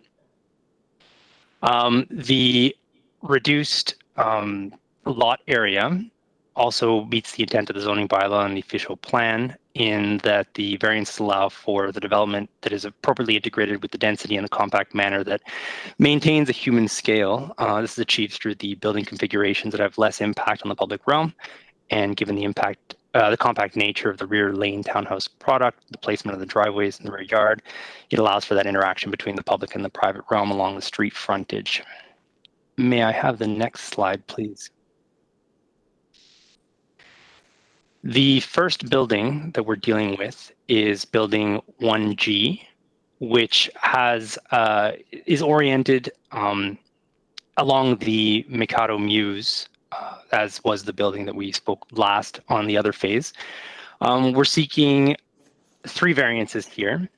One is to increase the height requirement from the required 3 stories and 11 meters to 1.9 meters.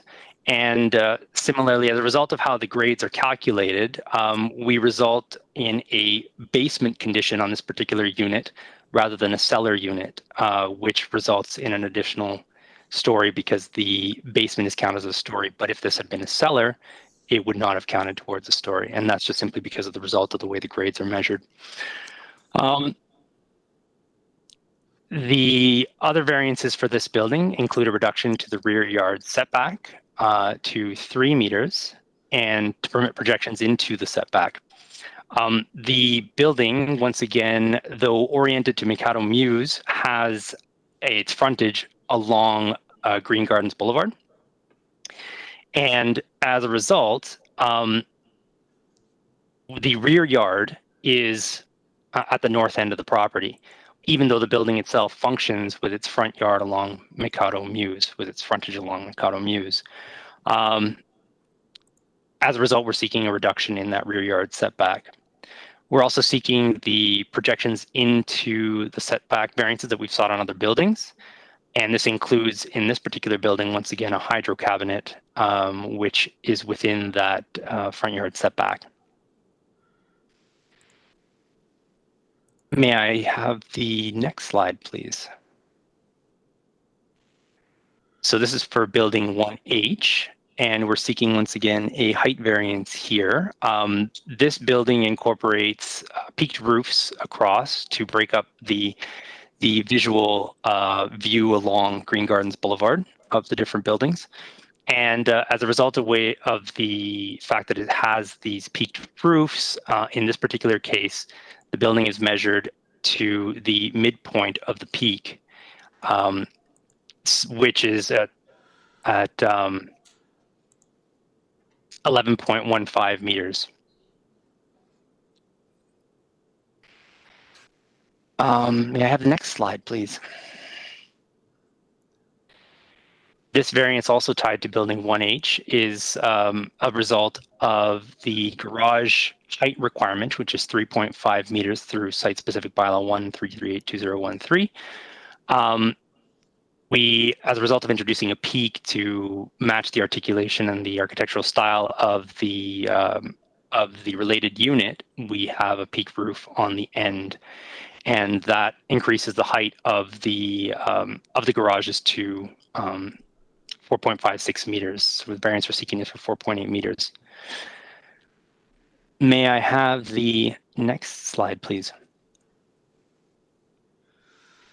For building H, once again, we were asking for the projection into setback variance that we've sought on other buildings. And that is the last variance we're looking for on building 1H. Building 1I, we're seeking 2 variances. Once again, we're faced with the garage elevation variance on this particular building. In this case, the elevations are measured to the public street at Green Gardens Boulevard rather than to the private laneway. May I have the next slide, please? This is once again the variance for the projections into the setbacks. May I have the next slide? Building 1J, we're seeking 4 variances. Once again, the height requirement for this building in this area would be 3 stories and 11 meters. And we're seeking a variance to allow the increase of the height to 12.9 meters and 3 stories. This is, again, tied to the peak of the roof that's been introduced along this building, which, while most of the units don't have a peak, the architectural design of the 2 end units includes a peak and drives the height measurement. We see that this variance is minor in nature and being due to the way height is measured for the flat roofs, the highest peak. Only 4 of these 12 units actually have this height of the peak roof, and the majority of the rest of the units are under 10 meters. We see this as an appropriate and desirable, and the roofs have been added to create a visual variation, as I've mentioned previously on other buildings with this architectural style, between the buildings along the street edge of Green Gardens Boulevard and the Ridgevale Mews. We are of the opinion that the transition to the residential neighborhood to the north is maintained by the rear yard amenity space and the detached garages that are set back from the main building. There's also the 6-meter private laneway and a 1.5-meter landscaped area, 13 meters in total buffer. May I have the next slide, please? This slide is for, once again, the garage height variance to account for the peak roof on the end unit garage. May I have the next slide? Thank you. We are once again seeking the variance tied to the garage entrance elevation for the same reasons as previously mentioned, where the center line in this case is taken from Ridgevale Mews rather than the private laneway. May I have the next slide? Oh, thank you. Sorry. Projections into the setbacks. Once again, we're seeking a variance for projections into the setback, just to clarify the extent of those projections. May I have the next slide? Thank you. Building 5A, we're seeking 4 variances to permit 11 market units. We're asking that the building height be increased to 12 meters and 4 stories as a result, again, of how the average grade is calculated across building 5H, which results once again in a basement condition rather than a cellar condition. However, the buildings share this visual massing with the other buildings throughout the development that share a similar, or that are of a similar townhouse type, and that also feature cellars rather than basements by definition on account of where the average grades are measured for these buildings. We see this variance as minor in nature, as the proposed increase in height and the additional story is a result, as I mentioned, of where grades are measured, and it's appropriate as the variances have a negligible impact on the adjacent proposed buildings and as well as on the surrounding neighborhood. Building 5A is at its tallest on the west end of the building at the intersection of Green Gardens Boulevard and Ridgevale Mews and Lawrence Heights Way. Given the side yard to rear yard relationship the building has with the residential buildings to the east, the impacts on overlook and privacy are mitigated, particularly given the presence of the 9.82 meter buffer created by the private laneway and the adjacent landscape strip. We feel that this is sufficient separation between the building and the existing houses to prevent overlook and ensure an appropriate transition to that existing low-density residential area. The variances maintain the intent of the official plan by maintaining the building scale and street relationship contemplated by the secondary plan, and are built, and the built form provides an appropriate transition to that existing neighborhood. We're also asking for a variance associated with rooftop access to an amenity space. The variance is to permit rooftop access to an amenity space through a mechanical penthouse. Bylaw 133820113 excludes mechanical penthouse calculations from building heights and stories for phases 1A, 1B, and 1E in Lawrence Heights. And this variance is seeking to extend that provision to building 5A and 1FB, and to include rooftop access through the mechanical penthouse to the proposed amenity space in that exclusion. The proposed mechanical penthouse structure that provides the rooftop access is limited to a surface area of 18 meters square and is set back from the traditional rooftop envelope. And the amenity space is located to the front of the units and is limited to an average of 16% of the rooftop surface area. For Unit 11, which is the closest unit to the residential neighborhood to the east, the amenity space is located within a peaked roof, given the side yard to rear yard relationship with the building has with the residential neighborhood to the east. And once again, the impacts on overlook and privacy are mitigated, particularly given the presence of the 9.82 meter buffer that I had mentioned previously. The variance, we see this variance as minor in nature. What I have on the screen currently is an existing example of what that amenity space would look like under a different example from the street. And we see this as minor in nature because a mechanical penthouse, the amenity space don't result in a higher street wall, given the limited area needed for the rooftop access. From the street level, as I said, the visual presence of the mechanical penthouse and rooftop access is mitigated by the setback and from the front wall of the unit. Given that the mechanical penthouse and rooftop amenity space do not penetrate a 45-degree angular plane from the top of the main wall on the story below, the visual impact from the street level is minimal. The proposed variance is appropriate and desirable as the rooftop amenity space increases the livability of the urban community by providing residents with an additional amenity area and introduces further opportunities for eyes on the street facing the Mews and casual overlook from the development to public spaces, maintaining the intent of the official plan.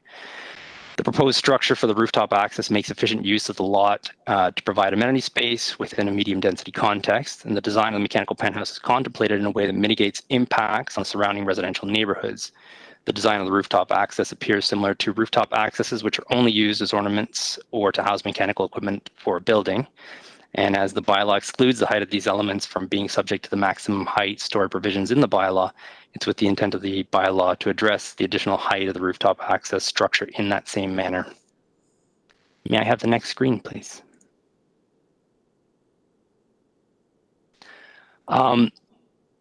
Another variance for building 5A that we are asking for is related to the integral garage entrance elevations. Once again, in this case, the center line is taken from Lawrence Heights Way and results in us seeking a variance once again. May I have the next slide, please? This one shows once again that we're asking for the projections into the setbacks as we've done on the other buildings. The next slide, please. For building 5B, we're only asking for one variance, and it's associated with the building height. The height itself is only 10.58 meters, which is in line with the height requirement. However, once again, because of a basement condition that results from the grade calculation, we have an additional story here. But the building shares a visual massing with the other buildings throughout the development. It's similar in terms of its townhouse product. May I have the next slide, please? For building 5C, we're only seeking one variance, and it's to permit the projections into the setback as we have on other buildings. For building 5D, similarly, we are only seeking the one variance to seek projections into the setback.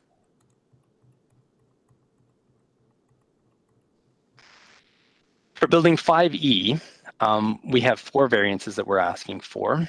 Building 5E has a height of 11.5 meters, and so we're asking for a height variance. And as other buildings within this block, due to the grade calculation and where grade is measured from, we result in a basement condition rather than a cellar. Once again, very similar massing to the other buildings throughout the development, and those buildings would feature cellars simply because of the grade calculation, whereas this one features a basement by definition. The other variance attached to this image is tied to the rooftop access amenity space.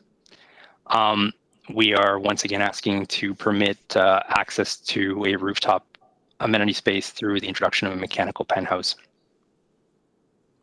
May I have, that's the same image, we can move forward. Thank you very much. For building 5E, the third variance we're looking for once again is the integral garage entrance elevation variance, where here the center line is measured to Lawrence Heights Way rather than to the private laneway. And the last variance that we're seeking on 5E is once again for the permitted projections into the setback. For building 5F, we're seeking four variances. These are once again height variances, where the building has a height of 11.53 meters to the roof surface. Similarly, as many of the other buildings in this block, we have a cellar condition as opposed to a basement condition. A basement condition as opposed to a cellar condition, and therefore seeking the additional story as well. This building is also seeking a rooftop access and amenity space, so we have that variance as well here.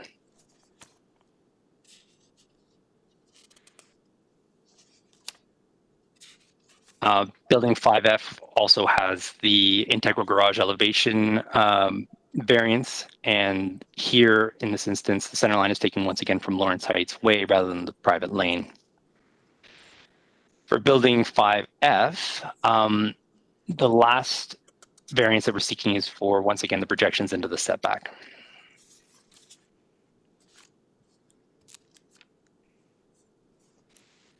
For building 5G, we are asking for two variances. One is the height variance. In this case, the building does achieve the height intended, the 11-meter height requirement. However, again, we're asking for an additional story as a result of the cellar basement condition rather than the cellar condition on this building. This image also shows the projection into the setback variance that we've been seeking on other buildings. And now on to the last building in the phase. We're seeking 5 variances. The first of the variances is once again a height variance. The building height to the roof surface is 11.63 meters. So we are asking for that additional height associated with this building. Again, it's tied to the way the building is measured, and we also result in the grade is measured, and we also result with 4 stories here due to the basement rather than the cellar condition. We are also asking for the permission for rooftop access and amenity space through a mechanical penthouse for the same reasons I've mentioned previously. And we're also seeking a reduction in the side yard adjacent to Lawrence Heights Way in order to accommodate the 1.54 meter landscape strip on the other side yard. We have had to reduce the side yard setback along Lawrence Heights Way. I note that this building fronts along Ridgevale Mews, which is a public right-of-way, doesn't front onto Lawrence Heights Way. So the front yard relationship is with Rondale Mews, and the side yards are adjacent to the existing residential development as well as Lawrence Heights Way. The rear yard is, and the rear yard garages are in the private laneway there. We are also asking for the variance tied to permitting the elevation of the floor of the entrance to the integral garages to be below the center line of the street, where that is measured along Lawrence Heights Way, and to permit the projections as we have requested in other buildings. And that concludes my presentation. Okay, thank you, sir. Does the committee have any questions of the speaker? There being none, I'm going to go back to our list of speakers who have signed up. That Lisa Dulovich, she's not there, Ms. Reed? That's correct. She's not on the call with us. Okay, all right, thank you. So there's only 2 others, which is Chelsea O'Donoghue and Moni Karomi. Are you there? We are. Yes, We are. if you'd like to comment on, because you had your names down to comment on items 42 and 43, which were 44 and 45, which were, 44 and 47, which were part of this presentation. If you'd like to give your comments on it, sir. Yes, I mean, so first, if it's possible, I'd like Mr. Hall to go back to building 1J. I would have to ask the chair to bring the presentation up again. 1J, can we put up 1J?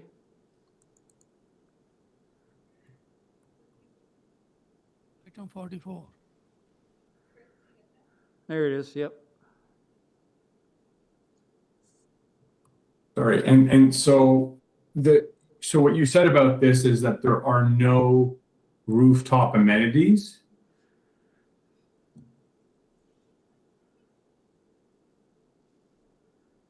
I'm sorry, sir, what was that? Sorry, the question was if you could just speak to the rooftop amenities of this building. I can't, sir, the applicant can. Sorry, I meant for that question. Sorry, I apologize. That question was directed at Mr. Hall. Well, he'll comment, but if you could go on to your other concerns. So, I mean, the concerns, again, going back to what we had, spoken about with regards to, I guess, inadvertently building, 1H, but the same concerns apply here, which is the height, the increase in building height, and the resulting, impact on our privacy being the property directly adjacent to this building. And, whatever, 5 meters away. And this building will tower over our backyard, and as well as the backyards of the adjacent properties on Lynnhaven as well as Ranny. Yeah, there's no 4-story or even 3-story dwellings in the neighborhood, so it'll be significantly. Madam, could you please one of you speak to, just one, please? Share your comments, but don't speak. It's too difficult to make out what you're trying to say. So one person at a time. Sure. So the issue is the increase in building height and its impact on our privacy, being that we're 5 meters away from this building, and we're the property directly to the east adjacent to the site. And our issue is the impact on our privacy. There are no 3-story dwellings anywhere in this neighborhood. Okay, thank you. And to us, this is not a minor variance. And we have already sent, during our pause, we have sent our opposition letter as well as our views on these proceedings to Mr. Cole, and waiting to hear back from him. Okay, thank you. Madam, did you want to say something? Can I get your name and address, please? Well, it's Chelsea O'Donoghue. Money and I are both the owners of 92 Ridgevale Drive. So we're each registered as speakers, but we're here together. And I was just echoing his concerns. So we find that the variances requested in terms of building heights are not minor. They will significantly impact the privacy of ourselves and all of the surrounding neighbors. In addition, the rooftop amenities will significantly impact privacy, allowing increased visibility into all of the surrounding yards, including our own. And being, so close adjacent to this development in a neighborhood where there have been no 3-story homes built, it'll significantly impact everyone surrounding the developments in the neighborhood as they tower over and look into all of the surrounding properties. Okay, thank you, madam. Does the committee have any questions of the speaker? Mr. Hall, would you like to respond to the previous speakers, please? Yes, thank you, Mr. Chair. Could I ask that we bring up the slide that shows the overall development? Pardon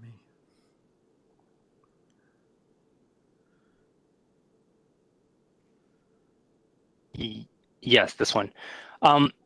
Just to reiterate once again, the speaker was, I believe, at the end unit there. That is adjacent to along Ranny. Ridge. It's hard to see on the screen here. Ridgevale, along Ridgevale, that unit right there. Yes. So what he is speaking to is a side yard relationship to essentially a landscape buffer, a private laneway, another landscaping strip prior to the first unit on that townhouse block. I would point to the adjacent neighbor to his east. The relationship is actually an improved relationship to that one, where those individual buildings are closer from a setback perspective than we are in a flankage condition. Additionally, if I may ask, to bring up the slide, I believe it's the one that shows the projection variance in this slideshow. For 1J, sorry. It would be,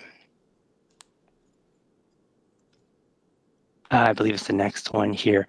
So that slide shows essentially the calculation from the building to the end of the property line as 10.32 meters, which is a significant distance. I would also say that 3 stories and 11 meters is what's permitted in the bylaw. This building functions essentially as a 3-story building, as all do the other ones throughout the development. It just so happens that because of the way the grade is measured on this site, the 4th story is introduced because the subfloor space is not considered by definition to be a cellar, but rather a basement, simply by definition. And I also would add that this building doesn't have a proposed rooftop amenity space. This building is strictly just rooftop. It has the peaked roofs on either end, and then just a flat roof through the remainder of the units. Okay, thank you. Does the committee have any questions of the speaker? There being none, we'll go back to item number 21. Start dealing with the individual applications. Mr. Chair, we did have another deputant who wanted to speak on these items. Aaron Roth, he's listed for a few of them. Oh, okay, hang on. I thought he was, I didn't have him down for, hang on. Oh, you're right. Mr. Roth, are you there? Aaron Roth? Hi. Yeah, hi, can you hear me? Yes, I can hear you, sir. If you'd like to give us your comments on these particular applications. Yeah, thanks. So my apologies if my presentation is not so well prepared. I didn't have so much time to late notice about this meeting. My understanding is that the original site plans have building, so my concern is with building 5H. My understanding is the original plans have building 5H, similar to the rest of the site, with the townhouses facing VARNA Drive. The revised plans have turned building 5H to the side to face Rondale Moose, and infringes much more on neighboring properties as a result. I thought that the setback for the rear of 62 Lynnhaven, 64 Lynnhaven to the east should be 7.5 or 11 meters. They're only leaving 1.54 meters back. I think Mr. Hall explained that it's the difference between this and other buildings is because the Moose is a public street. They're able to call that their side yard and not their front. That's an unfortunate technicality, but that's a huge difference to build a very tall wall right near the property line. I also don't understand why there's no setback required from the rear of the laneway, the rear of 5H. And in any case, the proposed eastern wall that's behind my property is going to be too tall, too wide, and too close, which infringes on mine and my neighbor's sunlight and view. Everywhere else along the street, or mostly everywhere else, there's over 3 meters of setback from the rear of the Lynnhaven houses, followed by a laneway, then a 1-story garage, then a backyard, and only then the tall townhouses. Building 5H, where it's currently proposed, we will not be able to see much other than a large brick wall. We will also lose a couple hours of sunlight at the end of every day. Why could they not continue the same design as the other townhouse buildings and as the original plans? We will also lose privacy as there's a rear porch that will be able to see into our properties.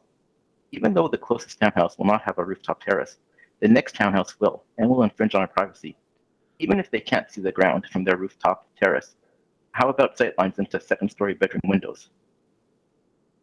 Quoting from the staff report, Section 3.1.22 of the Lawrence Island Secondary Plan stipulates that development in each neighborhood's A area, the FSI will not exceed 1.0 on each development block. I don't know what the proposed FSI is, but from the diagrams, it appears that the FSI is much less than this. There is very little green space by building 5H. The proposed variances for building 5H do not provide a suitable transition to the adjacent low-rise neighborhoods. Both city planners and the councilor's office are in favor of approving these variances.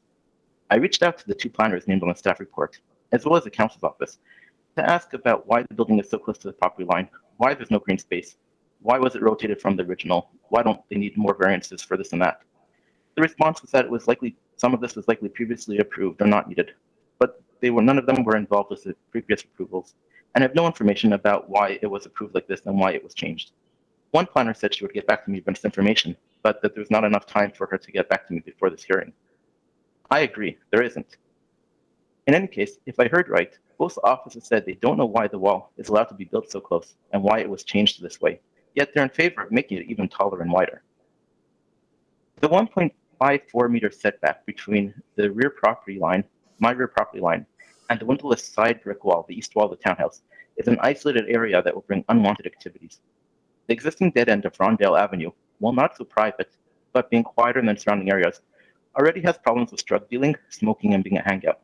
This new 1.4 meter alleyway will be even worse and is bad from a security and safety standpoint. I'm surprised the onus is on me and my neighbors to protest this. I would have hoped city planning would have come up with something more reasonable. They were planning on public consulting meetings years ago, but I don't think 5H was oriented this way at the time. There was a large project with a lot of land. I understand the need for density, but it could still be done in a way that is more respectful to the existing neighbors. If they've already received approvals to build so close and with so little green space, it can still be corrected and done in a better way. Before getting these additional variances, the applicant should need to justify why they can't make do with the original plan. I also have trees lining the rear of my property, as did the proposed site. The applicant has clear-cut their trees, but mine still provide a beautiful view in the summer. These trees require protection that goes further than the proposed building they're planning to build, including one tree of mine that is protected by bylaw because of its size. Sir, can you summarize, please? Yeah, I'm almost done. The developer said there were no trees of significance in the vicinity. I'm surprised they don't show up on their plans and taken into account for. Myself personally, I have 4 kids. I was in a small condo for many years. Moving to a house with a large backyard was a long time waiting. I invested and borrowed everything I could to have my house, and I'm devastated if this proposal will take much of that away. Please don't allow this wall to be even wider and taller than it already is. Thank you.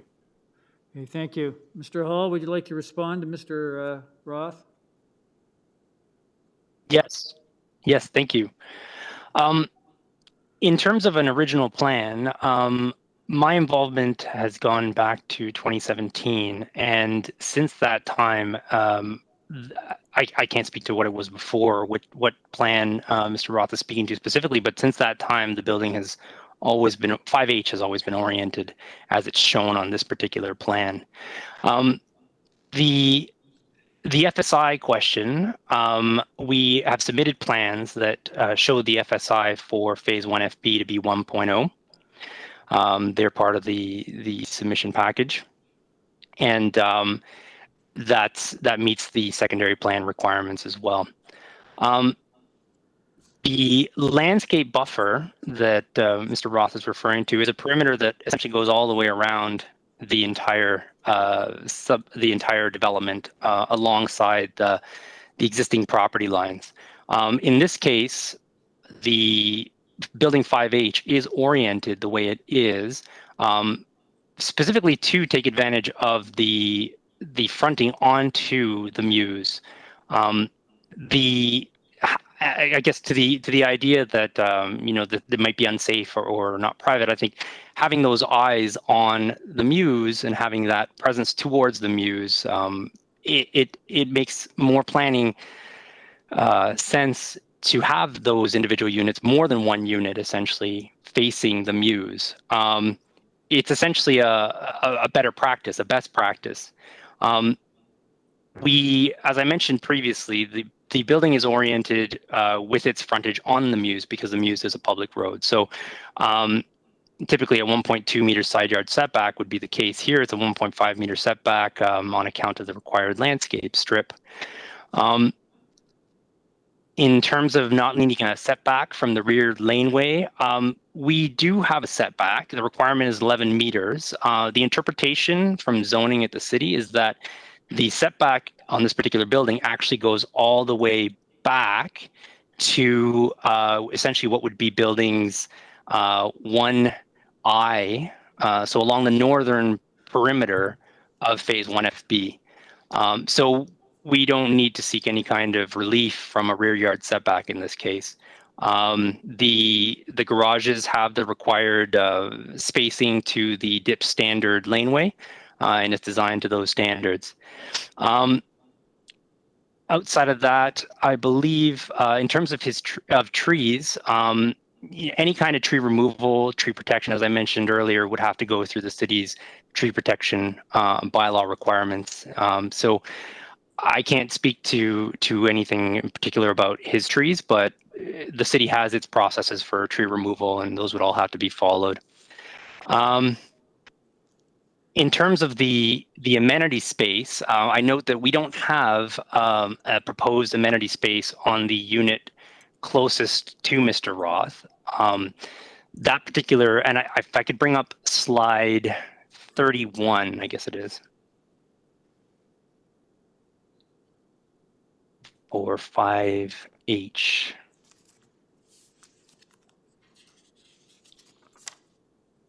We could keep going down for building 5H. Yes, thank you. So the unit closest to Mr. Roth would be unit 67, which doesn't have a proposed rooftop terrace. The height of the building there is 11.63 meters. Again, it's because of the way the grades all worked out in the end that we're slightly above at that point, the 11 meters that we would otherwise be. But the amenity spaces are introduced on unit 66, which is over 6 meters away from the property line that's shared with Mr. Roth at that point. It's from a planning perspective, this introduces amenity space for the residents of this individual block who don't have Can you summarize, please? rear yards. Yes. Essentially, we're providing privacy screening between the individual units, and that allows us to mitigate any kind of overlook and privacy concerns that Mr. Roth was expressing. Okay. That is all I have. Okay, thank you, sir. Does the committee have any questions of the speaker? Being none, we'll go to item number 21, which is 34 to 36 CATHER Crescent, Building 1G. We have 3 variances. With respect to, we have again the standard, the letter from Councillor Cole in support, and the planning letter from planning report that had no objections. If I could get a motion on these 3 variances, please. Item number 21. Mr. Kidd? Thank you, Mr. Chair. As I mentioned earlier, I'm going to rely on the planning staff report. I'd like to put forward a motion to accept the application without condition. Thank you very much. Someone to second that? Ms. Sankar seconds. All those in favor? That motion carries unanimously. Number 21 is approved. Item number 22, 68 to 70 CATHER Crescent, Building 5B. That has just 1 variance. If I could get a motion on that, there's again standard, the planning letter and the Councillor Cole letter, no changes there. If I could get a motion on this variance, please. Ms. Sankar? Through you, Mr. Chair, I share the same sentiments as my colleague, and I'll put forward a motion to approve this application without condition. Thank you. Someone to second that motion? Mr. Hunt seconds it. All in favor? The motion carries unanimously. That application is approved. Item number 23, we have, that is 78 CATHER Crescent and 55 Varna Drive, Building 5D. We have 1 variance related to permitted projections. Again, planning report in favor and Councillor Cole letter in favor, no other conditions. If I could get a motion on number 23, please, Mr. Hunt.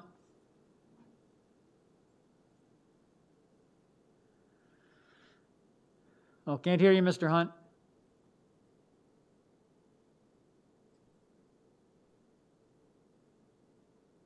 Oh, can't hear you.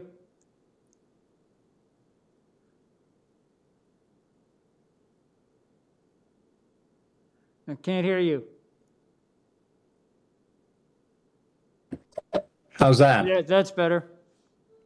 Good. I would move approval of item number 23 based on the reports from planning and Councillor Cole. Thank you. Someone to second that motion? Ms. Sankar seconds. All those in favor? Motion carries unanimously. Number 23 24 is approved. Now we move to item number 38.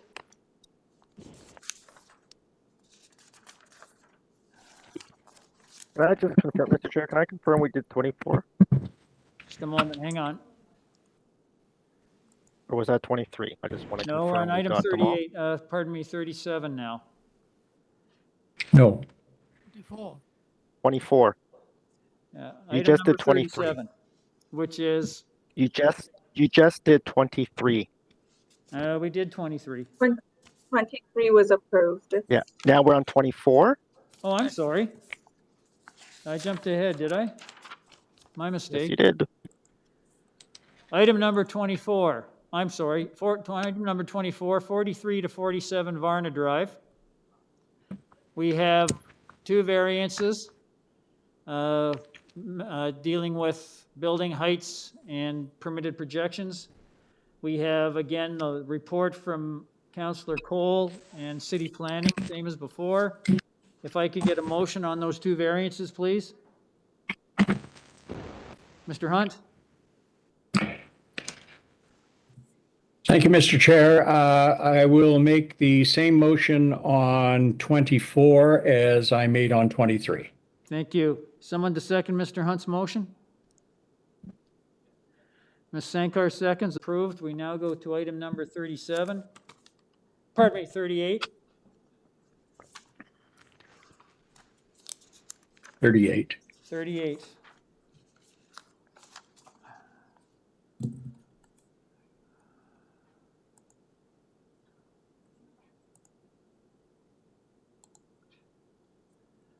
Item number 38 is 41 Varna Drive.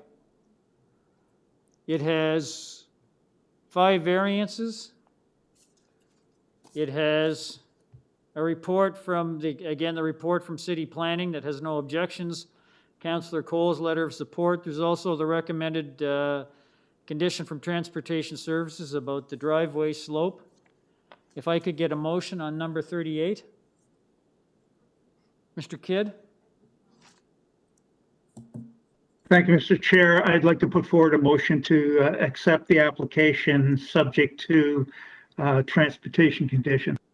Thank you. Someone to second Mr. Kidd's motion? Ms. Sankar, seconds. All those in favor? Motion carries unanimously.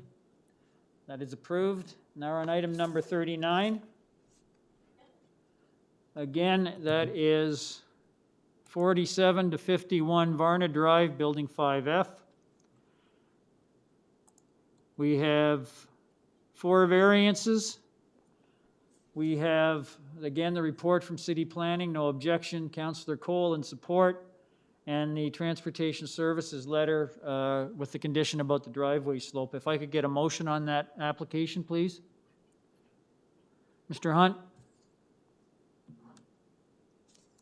Thank you, Mr. Chair. I will move approval of item number 39, subject to the same conditions from transportation.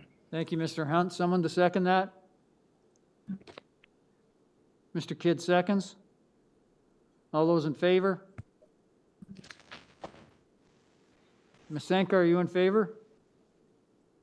Okay, thank you. That motion carries unanimously. 39 passes unanimously.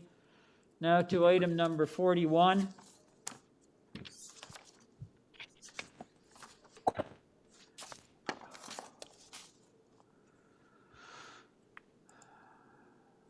Let me just dig it up here, 41.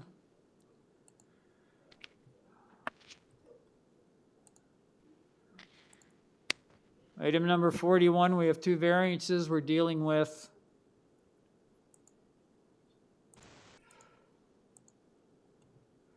(46 to 52 CATHER Crescent). Again, we have the support letter from Councillor Cole and the report from City Planning in support with no objections. Could I get a motion on that application, please? Ms. Sankar? Through you, Mr. Chair, despite, some concerns from the area residents, I thought it was well explained. And there's support, of course, from planning and the councillor. So I will put forward a motion to approve this application as is. Thank you, Ms. Sankar. Someone to second that? Mr. Kidd seconds. All those in favor? The motion carries unanimously. Number 41 is approved. Number 42, which is 38 to 44 Cather Crescent. Again, same letter from Councillor Cole, same report from City Planning. We have 3 variances. If I could get a motion on those 3 variances, please. Ms. Sankar? Yes, through you, Mr. Chair, as per my motion before, I'm taking the same approach and I'll put forward a motion to approve this application. Thank you. Someone to second that motion? Mr. Hunt seconds. All those in favor? That motion carries unanimously. We're now on item number 43, 2 to 56 Cather Crescent. Now, let me just dig this up.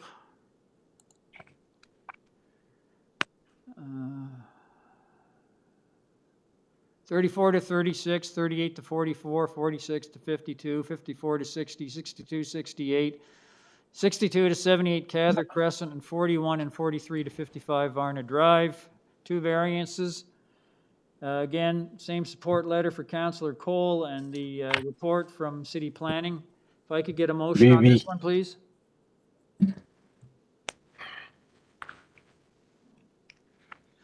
Mr. Kidd? Thank you, Mr. Chair. I'd like to put forward a motion to accept the application without condition.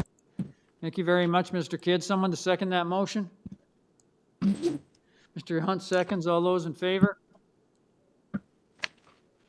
That motion carries unanimously. That application is approved. We're now on item number 44, 54 to 60 Cather Crescent, Building 1J.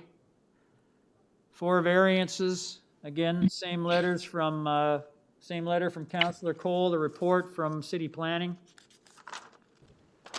If I could get a motion on these 4 variances, please.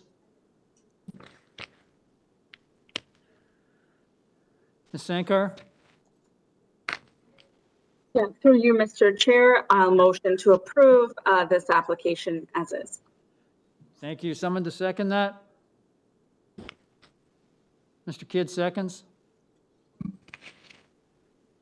All those in favor?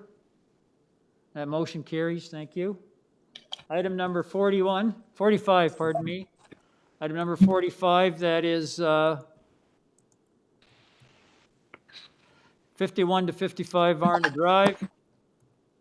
4 variances, same letters. I'm not going to go through them again. If I could get a motion on these 4 variances, please. Mr. Kidd? Thank you, Mr. Chair. I'd like to put forward a motion to accept the application subject to transportation condition. Oh, that's right. Thank you very much, Mr. Kidd. If we could get someone to second Mr. Kidd's motion. Ms. Sankar seconds. All those in favor? That motion carries unanimously. That motion carries, that application is approved, subject to transportation services. Item number 46, 72 to 76 Cather Crescent. We have 1 variance, and it has the same letter from Councillor Cole and the report from City Planning. If I could get a motion on that application, please. Mr. Hunt? Thank you, Mr. Chair. I will move approval of item 46 for reasons previously stated. Thank you, Mr. Hunt. Someone to second that motion? Ms. Sankar seconds. All those in favor? The motion carries unanimously. Thank you. Item number 47. Looks like it's the last one, 62 to 66 Cather Crescent. We have 4 variances. The same comments from Councillor Cole and the report from City Planning. If I could get a motion on this application, please. Mr. Kidd? Thank you, Mr. Chair. I'd like to put forward a motion to accept this application subject to transportation condition. Thank you, Mr. Kidd. Ms. Sankar seconds. All those in favor? That motion carries unanimously, subject to transportation services. I think, Ms. Reed, have we got them all?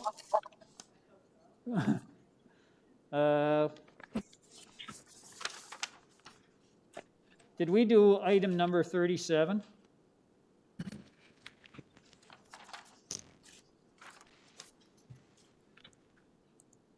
Yep. Yes. Yes, we did. We didn't do it? No, we did it. Okay, thank you. Okay, so they're all done. All the Lawrence Heights ones are done. Okay, thank you. Okay. Still back to our regular scheduled programming.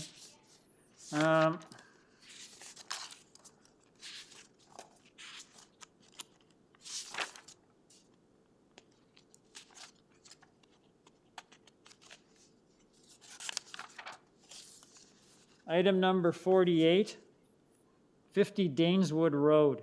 I have 3 people registered to speak. That is, the agent is Navid Arbabi. Are you there? Hi, yes, I'm here. Yes, thank you, sir.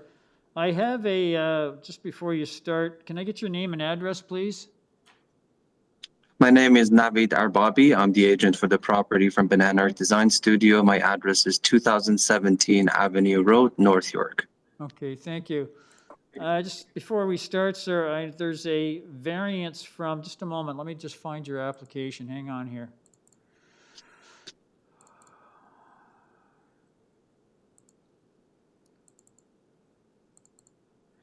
We have a report, I'm going through your file, we have a report from Urban Forestry, a recommended condition. There's also a report from City Planning that it recommends reducing variance number 3 regarding the side exterior main wall height from 8.19 meters to under 8 meters. Have you had the opportunity to read that report, sir? Yes, I have. Would you like to follow up on planning's recommendation, or would you like to proceed with the variance as is? We will proceed with the variance as is. I will put a presentation up and explain that variance to you in detail. Okay, thank you. Well, there's 2 other people who have their name on the list to speak to your application, so if you'd like to give us a presentation on what you see as the merits of your proposal. Okay, so good afternoon, everybody. We have 6 variances before you. The first variance is in regards to the side yard setback. I would like to point out that this property is within a zoning boundary that is, the majority of the lots are 50 feet and wider, and some of them are significantly wider. So this lot, in order to get a reasonable dwelling size for a growing family, we are proposing 1.2 meter setbacks on both sides. And the adjacent neighbors are okay with the variance. They support the application, and this is actually a significant improvement from the existing setbacks.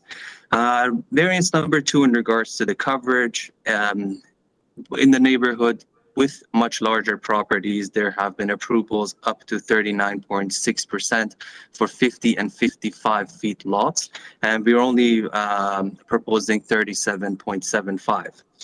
Variance number 3, which is the variance that city planning had a concern with. Now, we've gone back and forth with them in regards to this, and I actually sent in a letter a few days ago. If it's possible to pull up page 3 of that PDF file, I would really appreciate it. One of the major things about this site is the grading is not flat. So we do have a significant grade difference from the south to the north, and also from the front of the house to the street. I would like to point out that on the south side of the house, our exterior side wall height is measured at 7.81. But as you know, the zoning will read from the established average grade. So our height on the north side is 8.19, but on the south side is 7.81 once the house is finished with the grading. I would like to point out that the shape of this roof, we do not have any eave projections. Now, should we have gone with eave projections on the side and met the bylaw with the setback from the side, we would achieve a 7.5 meter height on both sides, and we would just have a variance for the portions where we would have the windows on both sides of the house sticking up. Now, our client is very specific about the style of home that they want, and we strongly feel that not having the eaves projected out creates much less of an impact, even though we are proposing a higher sidewall height. Variance number 4, we're proposing a building length of 19 meters. I would like to point out that the majority of this house is at 17.61 meters, and we only have an extension that extends out an extra 1.39, creating the variance to be 19 meters. The variance number 5, again, is the same one as number 1, but on the north side. And variance number 6, in regards to the North York bylaw, I would like to point out that we have a significant grade difference, again, from the center line of the road to where our driveway is, which does push up this number.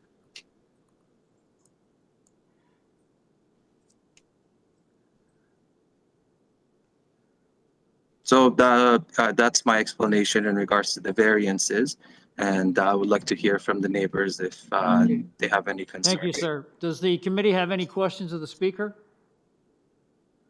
There being none, I'll go to the next person on the list. I have a Hillel Abergel and Leanne Furlong. Are you there? Mr. Chair, we do not have them on the call with us, either by name or by phone number. I have reached out to them, so let's move on to the next. Okay, I'll go to the next speaker. Thank you. I have Mr. Lutz Fulgraf. Are you there? Mr. Fulgraf, are you there?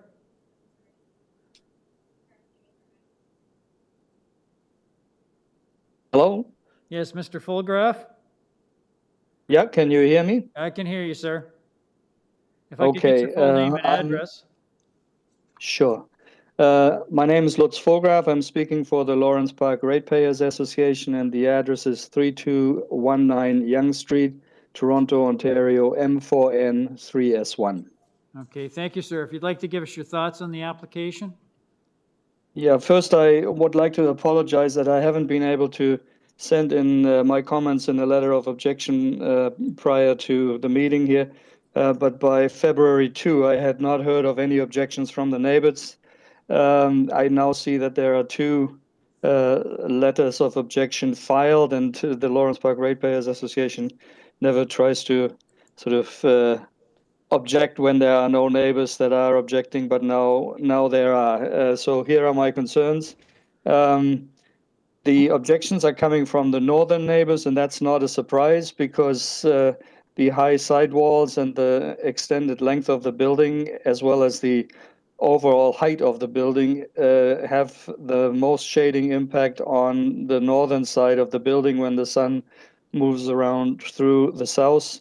And therefore, it's clear that the northern neighbors are more impacted than the neighbors to the south. I didn't really see a letter of support from number 52 Daneswood, as the applicant was referring to. Not sure whether that's there, and I just haven't seen it.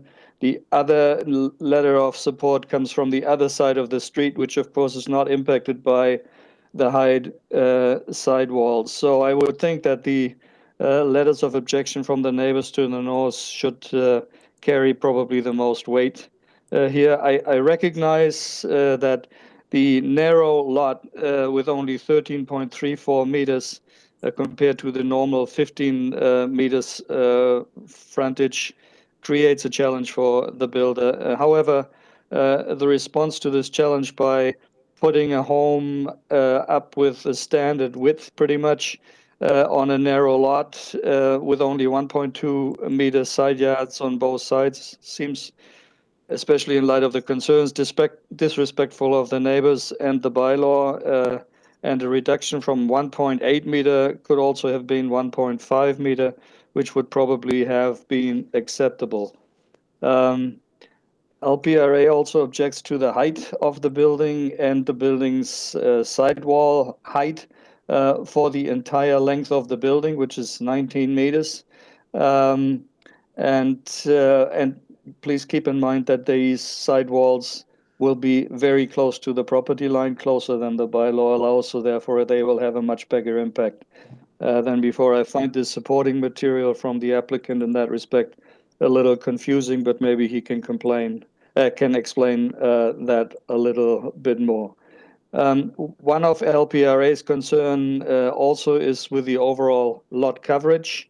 The home itself covers 37.75% of the lot when the bylaw only allows 35%. And I know the Committee of Adjustment doesn't deal with water issues, but if you look at the page that's currently displayed from the plan, the site plan, it shows that almost the whole lot is covered by what seems to be hard surfaces. And I would like the applicant to please give me some assurances or some explanation and some comfort in saying that some of those surfaces that we see therefore on the front of the building and in the back of the building will actually be permeable and will allow the rainwater to be absorbed, because you're building a home in an area which is probably the most flood-prone area in Lawrence Park. Okay, thank you, Thank sir. you very much. Does the committee have any questions of the speaker? And being none, we'll go back to the agent. Mr. Babby, Chair, are you there? Mr. Chair, we do have the other deputy, and if you want him to speak before we go back to the applicant. I thought they weren't here. They have just signed in now. Okay, which one is this one? Hillel Abergel or Leanne Furlong? Hello. Okay, thank you. Hello, Hillel. Hi, how are you? Yes, hello. Can I get your full name and address, please? Hillel Abergel, 54 Daneswood Road. Okay, thank you. If you could give us your thoughts on this application, please. Yeah, absolutely. You know, it's a thoughtful design. We appreciate that. We live in the neighborhood and see, you know, a lot of the monster homes. I sort of stand in view of the homes that are not monster homes in the area, and just take a view from those of us which are not completely new builds and don't have giant heights and giant depths. And it's upon that premise upon which I put a dispute forward. Our neighbor at 52 Daneswood is a 95-year-old gentleman. And so, you know, at some point in time, bless him, we've, you know, given food and sort of help him out all the time as we can. That will likely be a development site as well at some point in time. So we're anticipating whatever comes here is going to set precedent for 52 Daneswood as well. Our primary objections to this are the overall height, and more specifically, we're talking about a 2-meter excess length in excess of the bylaw, so 17 meters up to 19 meters for the house. And in reference to the comments that were just previously made by the Lawrence Park Ratepayer Association, the fact that this is a significant, I would call it almost floodplain, and having hard surfaces across nearly the entire section of the lot does give us, you know, as ratepayers, you know, some concern in terms of rainwater excess and flow. Sir, again, sir, please don't go on Hi. about rain. The committee doesn't deal with stormwater issues. When if the Sure. application is approved, the applicant has to submit a lot grading plan. It's part of his building permit application that makes sure that his stormwater is managed on his own property. Understood. The committee does. You can Understood. there's no point talking to us about it. We don't deal with it. No problem at all. I appreciate your comments. So again, just about the overall height and specifically the depth of the property being an additional 6 feet were our primary concerns. And being a backyard and effectively staring at brick walls, and the extent that you don't have that particular depth in your house as well were our primary concerns for this particular application. Okay, thank you, sir. Does the committee have any questions of the Appreciate speaker? There being none, well, Mr. Arbabi, are you there? Hi, yes. You've heard the comments from the previous speakers. If you'd like to reply. So yes, just to give you an update, we do have letters of support from the 2 adjacent neighbors at number 48 and 52. We also have the letters of support from number 47 and 49. So 3 of them were scanned together as one document, just for your information, if you missed out any of them. Number 52 on the north side, he is an older gentleman, but we've been in touch with him and his son, and they both are in complete agreement with the proposal, and they're actually helping us during the construction as well. Number 48, same thing. Just to let you know, we have done geotechnical studies. We meet the landscaping requirements.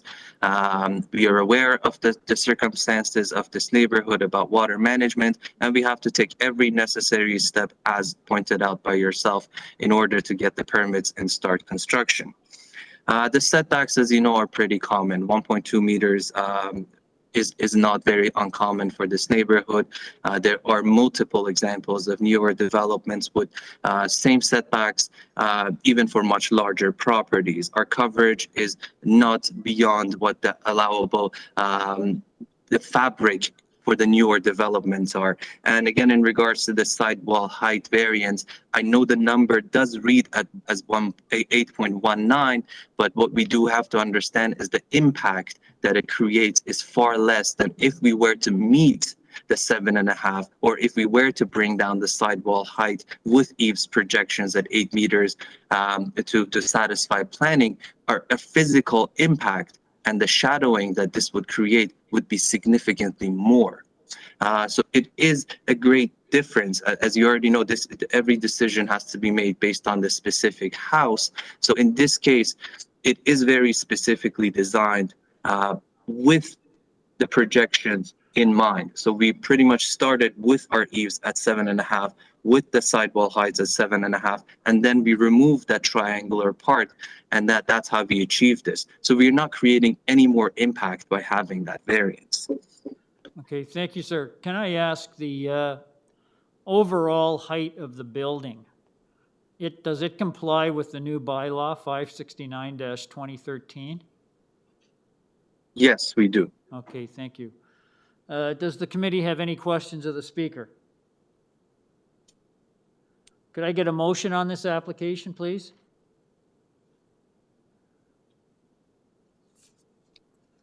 Mr. Khan? Thank you, sir.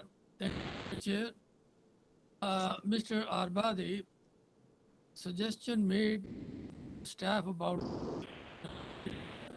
Mr. Khan, do you have a question, or are you making a motion? Sir, I'm making a motion. Okay. Simply, I'm suggesting, if you are I'm suggesting that suggestion made by the staff as 8.18 meters. It's a good suggestion, but would you take it or not? Sir, but Mr. Khan, you're asking a question, you're not making a motion. Yes, sir. Now my motion is, if he is not agreeing, then I'm, as it stands, it should be with forestry conditions. Oh. Mr. Khan, are you making a motion? Yes, sir, I did. Okay, and your motion is for him to reduce it to 8 meters? That's correct. Okay, so Should be reduced. so you're proposing. That was let me he was make modifying it. Let me get this clear. Then you want the application to comply with the recommendation from planning, that is variance number 3. The proposed height of the side exterior main walls facing a side lot line is 8 meters instead of 8.19, and the other variances stay the same. Yes? That's right, sir. Okay, thank you. So we have a motion from Mr. Khan to revise variance number 3 so that the proposed height of the side exterior main walls facing a side lot line is reduced from 8.19 meters to 8 meters. The rest of the variances stay the same, and subject to urban forestry as well. And that's Mr. Khan's motion. Ms. Sankar supports that. All those in favor? Opposed? Oh, okay. Mr. Kidd's in favor, yes. That motion carries unanimously, sir. Your revised application's been approved, subject to urban forestry, with variance number 3 changed so that from 8.19 meters to 8 meters. Thank you very much, sir. Thank you. Thank you. Item number 49, 21 Terrydale Drive.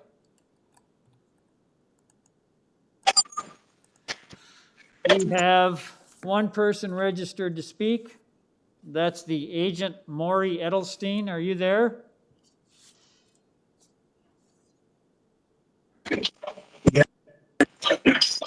Mr. Edelstein, we can't hear you. You're breaking up. Can you hear me now? Sort of. Okay, that's that's my a name is little Maury better. Edelstein. Yes, my name is Maury Edelstein. I'm at 104 Poplar Plains Hang on, Road in sir, Toronto. just a minute. Can you you're not using your speakerphone, are you? No. Because I'm picking up an echo.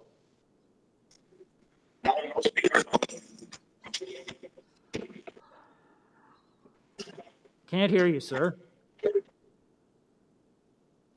Just use your phone, turn off everything else. Okay. Can't hear you. What number?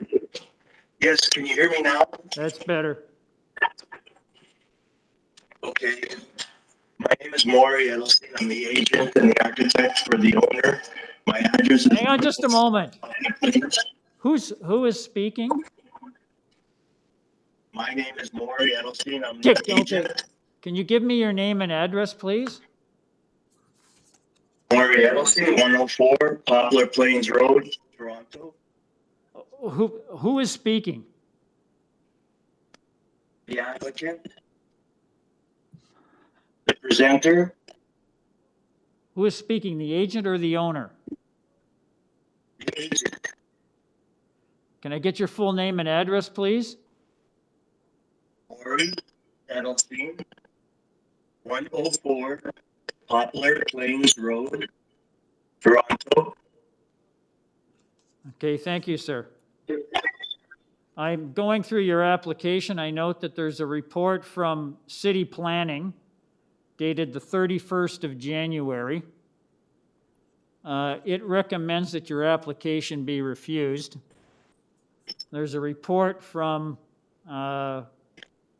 Transportation Services dated the 2nd of February 2022.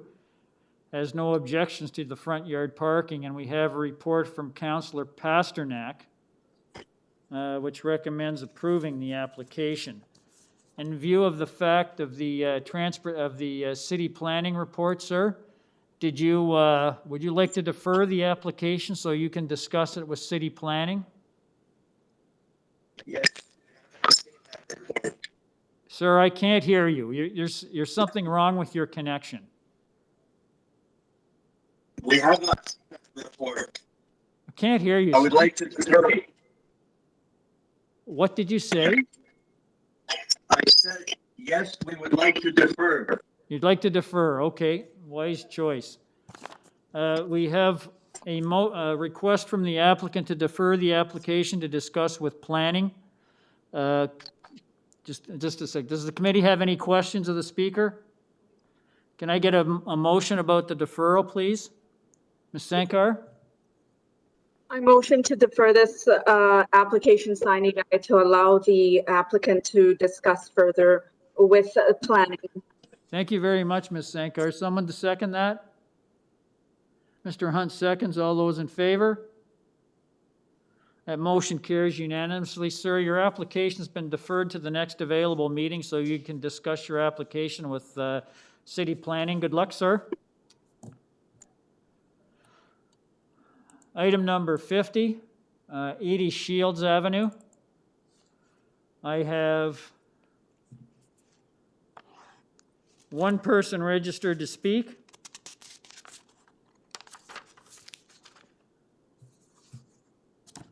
And that is a Cheryl or Elliot Ellison. Are you there? Yes, good afternoon, Mr. Chair. Yes, can I get your full name and address, please?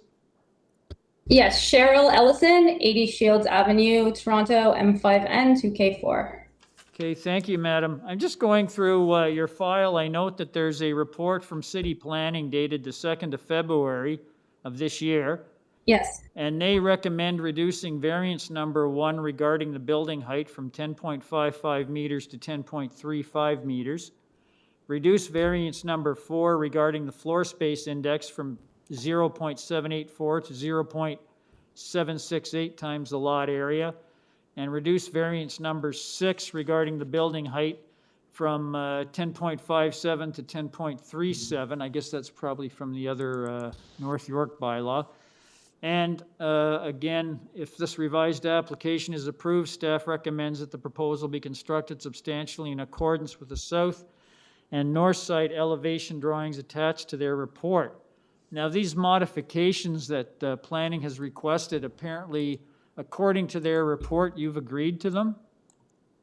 Yes, we've agreed to them and we've submitted an updated application. It's in the online file on January 27th, 2022, which reflects all of the modifications. Okay, madam. So can I just, for the sake of the committee, we'll just go through these revisions one by one. So variance number 1, the building height under zoning bylaw number 569, 2013 gets reduced from 10.55 meters to 10.35 meters. Is that correct? Yes. Yes. And variance number 4, which is the floor space index under bylaw 569, 2013 goes from 0.784 to 0.768 times the lot area. Yes. And that's variance Yes. 4. And variance 6, the building height under zoning bylaw number 438-86, which is an old City of Toronto bylaw, that goes from 10.57 meters to 10.37. Yes, correct. That's terrific. And you're not proposing any other changes? No. Okay, thank you. Pretty straightforward. I'm just going to ask, Madam, is there anything that you'd like to tell the committee? I know you've got 6 variances before us. 3 you've modified as recommended by planning. Is there anything you'd like to tell the committee that isn't contained in the material we have before us this afternoon? I'd just like to reiterate that we have complied with the city planning staff's recommendation. Their report February 2nd states that they are of the opinion that the proposal does fit within the established physical character of the neighborhood and meets the general intent of the zoning bylaws. We have met the 4 parts of the test. The variances that we have proposed are minor, and we do not have any objections to our application. And in fact, our neighbors have indicated to us that they support our renovation. Okay, thank you, Madam. Does the committee have any questions of the speaker? Being none, could I get a motion on this revised application, please? Ms. Sankar? Yes, through you, Mr. Chair, I think that, the changes made are pretty acceptable with staff's recommendations, and there's no, opposition or counselor letter. I think it's good to go. So I'll put forward a motion to approve this application. You've already gone through the changes twice, so I'm not going to state what they are, but I'll also add that the proposal be constructed substantially in accordance with the south and north side elevation drawings to this report, and that's it. That's my motion. Thank you, Ms. Sankar. Someone to second that? Mr. Hunt seconds. All those in favor? That motion carries unanimously. Madam, your revised application has been unanimously approved, subject to city planning conditions. Thank you. Thank you. Thank you. Yes, thank you. Item number 51, 87 Playfair Avenue. We have one person registered to speak. That is the agent, Deborah Gallego, are you there? Yes, I'm here. Yes, can I get your full name and address, please? Yep, it's Deborah Gallego, 87 Playfair Avenue, M6B 2R1. Yes, thank you, madam. You got 2 variances before us, one for a west side yard setback for a balcony and the other a regular setback variance. Pretty clear what you're asking for. I note that there are no comments or recommended conditions from staff. I'll just ask, is there anything you'd like to tell the committee that isn't contained in the material we have before us this afternoon? I think it's like you said, it's pretty clear and straightforward. It is very simple. 2 variances were actually one, as it's the same. It's in the existing wall is at a 1.74 setback, and we're just building up on it a half a second story. So it's a pretty clear request, I believe. Thank you. Okay, thank you very much, madam. Does the committee have any questions of the speaker? Ms. Sankar?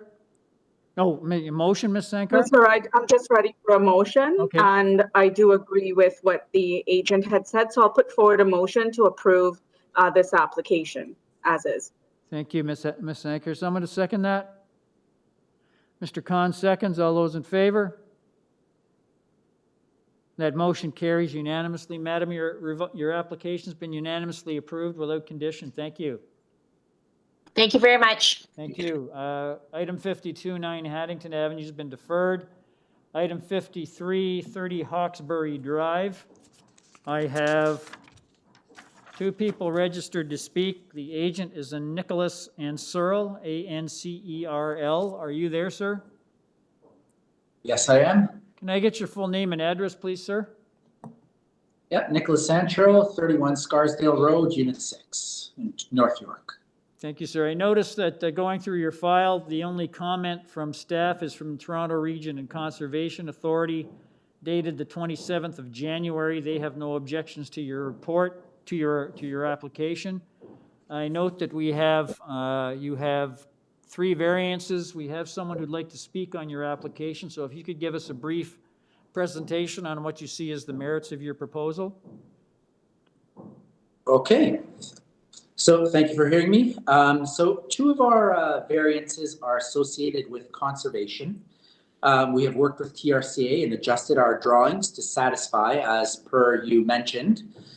And thank you for bringing up the diagram number 1. And you'll see on this diagram the red line, the dashed red line that's there. This represents the existing, what's there currently. And if you notice, our proposed house does not exceed that. In fact, half the house is actually recessed back from that. So it's in a sense an improved situation. I know there was 1 letter of opposition. That might be the person speaking on this. And they put out, comments about a tree being cut down in the neighborhood. I just want to specify that's not us. That's not our property that they're putting in that file. And they also mentioned about that we're putting a new retaining wall.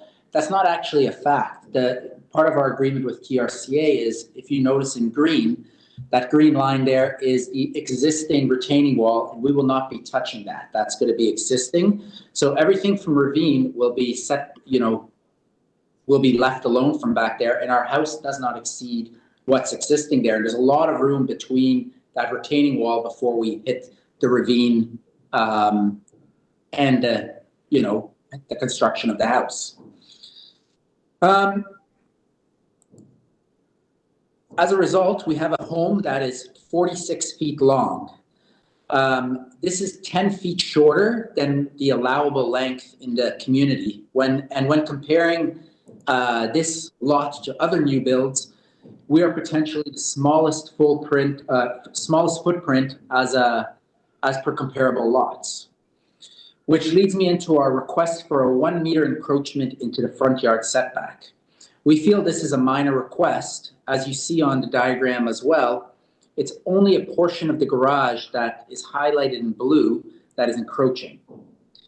And considering the positioning of the home, and where the neighbors are, I believe we are keeping within the context of the community regarding the movements of the front and the stepping back, between the different homes in the neighborhood. And you can also see that on the diagram as per the neighbor's houses, how where things, houses move back and forth. That's what thank you. Okay, thank you, sir. Does the committee have any questions of the speaker? Mr. Khan? Yes. Thank you, sir. My question to Mr. Ansel is, sir, did you get any action or did you write to the Toronto Ravine bylaws that it complies?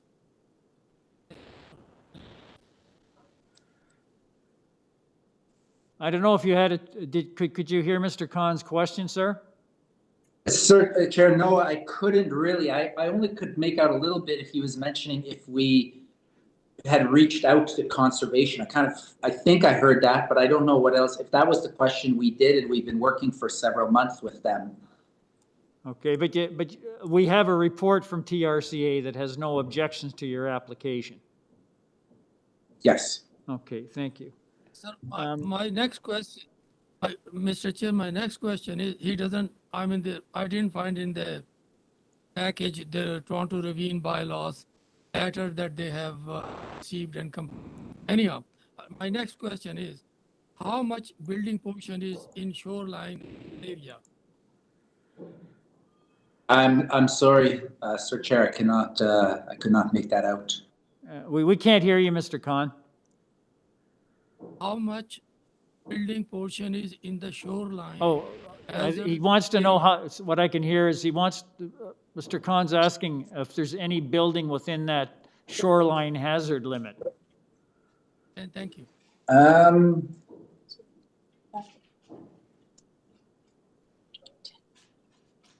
Yeah, if you give me just 1 second, I can read this here for you.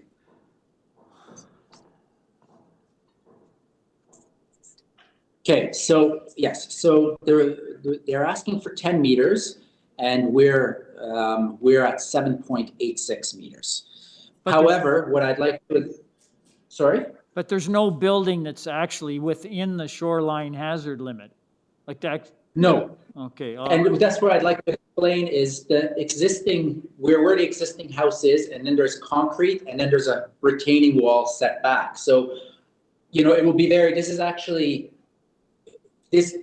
there's lots of space between the house and the retaining wall that won't even, even if whoever's constructing it, they'll be keeping, they have lots of distance to put proper protections and measures that they won't even be entering the grassed area, so to say, like they would. Okay, thank you. Any further questions of the speaker? We'll go to our next speaker. It's Lynn Clark. Are you there? Hear me? Yes, Ms. Clark. I am here. Can I get your Yes, name and address? Yes, it's Lynn Clark, and my address is 28 Hawkesbury Drive. Okay. So I am the neighbor to 30 Hawkesbury on the west side. Okay, if you'd like to give us your thoughts on this application? Sure. As I see it, and I just got the application through the mail. But as I see it, the house is expanding by 1,000 feet, which is quite a bit, 1,000 square feet. And it appears that they're going to be adding 7 feet onto the back of their house. And my view is actually out of the back of my house. And so I'm not particularly interested in looking at a brick wall. And I do have concerns about the sunlight as well as the water flow and the table line and the structure related to that. Okay, thank you, madam. Can I, madam, I don't know if you know, but the variances have nothing to do with building height or building length. They're just related to, there's a front yard setback and then a setback from the top of bank, but there's nothing to deal with building height or Correct. or building depth or length. They all comply with the bylaw. Okay. Well, I'm thinking that, yes, I hear you, but if there was a minimum of 10 meters, why isn't that being followed? And I will also comment, the gentleman says that, you know, the house isn't different from the houses in the area. Well, it depends on how you define the area.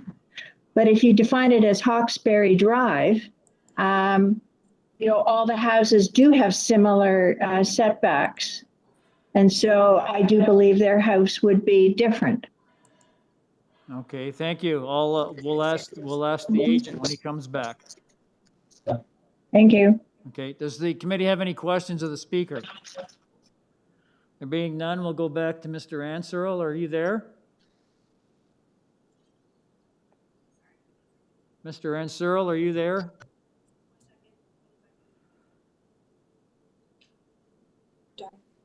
There we go. Yes, hello, can you hear us? Can you hear me now, sir? Yeah, I can hear you. Yes, I can. You heard the comments All right. from Ms. Clark, if you'd like to reply? Yes, to Ms. Clark, I think she's misunderstanding the application with the number.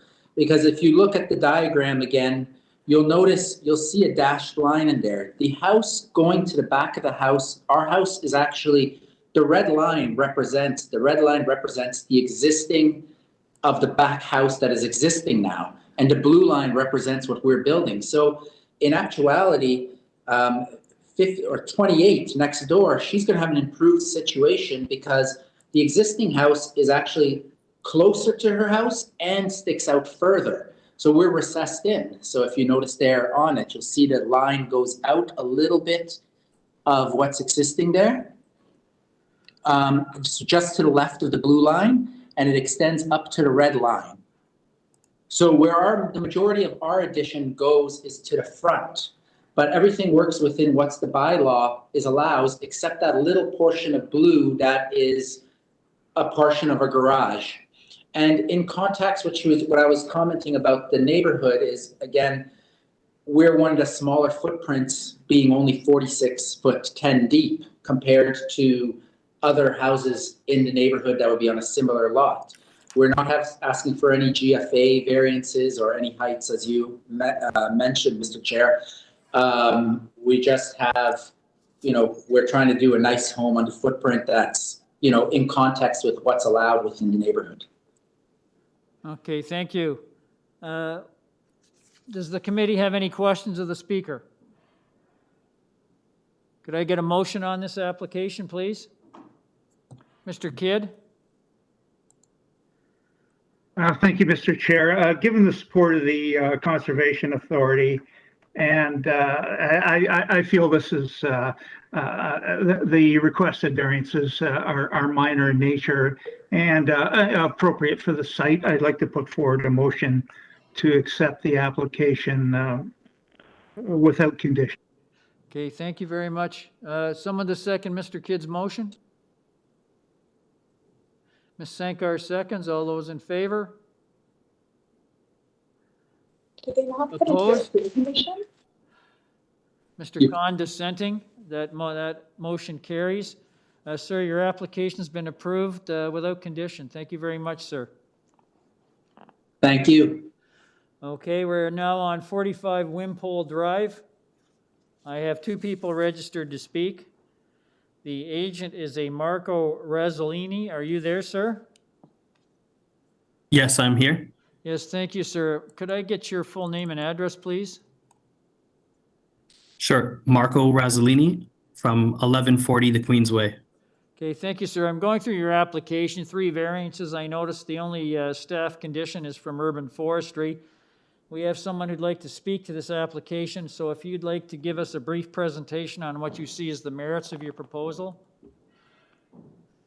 Sure. Okay, please So proceed. the application is for a new, yep. Okay. The application is for a new single detached dwelling at 45 Wimple. The owner is looking to build a new home for their family, their growing family. We do have 3 letters of support for the application. One was added late from 51 Wimple. We do have a letter of support from the neighbor directly to the east that was included as part of the submitted letters of support. I would mention that we have worked with planning. They didn't have a concern with the coverage or the height variance. We did revise the initial front landscape design to maintain one of the birch trees. Today we are seeking 3 variances, one for lot coverage, one for exterior front stair width, and one for height within the former zoning bylaw for North York. So the proposed coverage is 31%, where the maximum is 25%. It's like while designing, we've tried to limit the number of variances required. We conform with GFA, setbacks, depth, and length. And we reviewed the surrounding context as well as past approvals before starting on the design. And a lot of the approvals and built houses in the neighborhood are within the 30 to 34% range. And that's where we positioned this design, as well as that fit with the client's needs for space. We do feel that that variance is minor. Item 2 relates only to the exterior stair providing access to the front porch.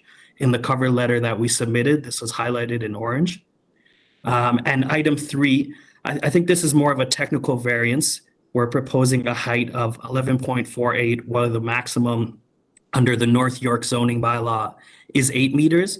I would highlight that we do conform with the maximum height within the 569 bylaw of 11.5 meters. And we also conform to the main wall height requirements within the new bylaw. We have seen the letter of objection, if that is who this speaker, if that is what the speaker is here to speak about. I would say we submitted an arborist report. Most of the trees that are being removed are where the house is going to be located. The letter of objection speaks about the trees where the pool is.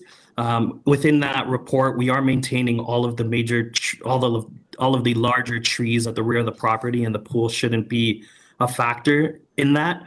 I would also mention that so I would highlight the letter of objection didn't have an address for where it was coming from. We do believe that it is from the property to the west. So I would just want to highlight, we have moved the house over quite a bit away from that house at the corner, and there's quite a significant setback there. And then the house also jogs in on that side as well. So we moved the massing over to the east side where there's a larger homes already built. And that concludes my presentation. Happy to answer any questions if the committee or a speaker Thank you, has them. sir. Does the committee have any questions of the speaker? There being none, we'll go to the next person on the list. I have a Shanika Kulasingham, Kulasingham. Are you there? Mr. Chair, I've reached out to this debutant and I do not see them by name or by the telephone number they have provided. I have let them know that they need to make sure that they show up as the name or the phone number, but I have not received any response. We'll take them off the list. Thank you, Ms. Reed. Okay, we've had a presentation. Our debutant is not here. Committee has no questions of the applicant. Could I get a motion on these 3 variances, please? Mr. Hunt? Thank you, Mr. Chair. I've listened to the applicant, and I believe that this meets the 4 tests. So therefore, I would move approval of this application. Okay, so someone to second Mr. Hunt's motion? Someone to second Mr. Hunt's motion? Mr. Kidd seconds. All those in favor? Did he say subject to forestry, by the way? Yes. You're right. I should have. There's an urban forestry. Yeah, so I just wanted to make sure. That's why I didn't put my hand up, but I'll support it. Yeah. Thank you, Ms. Sankar. Yes, you're correct. Yep. So all in favor? Mr. Kidd second. All those in favor? That motion carries. Sir, your application's been approved subject to urban forestry.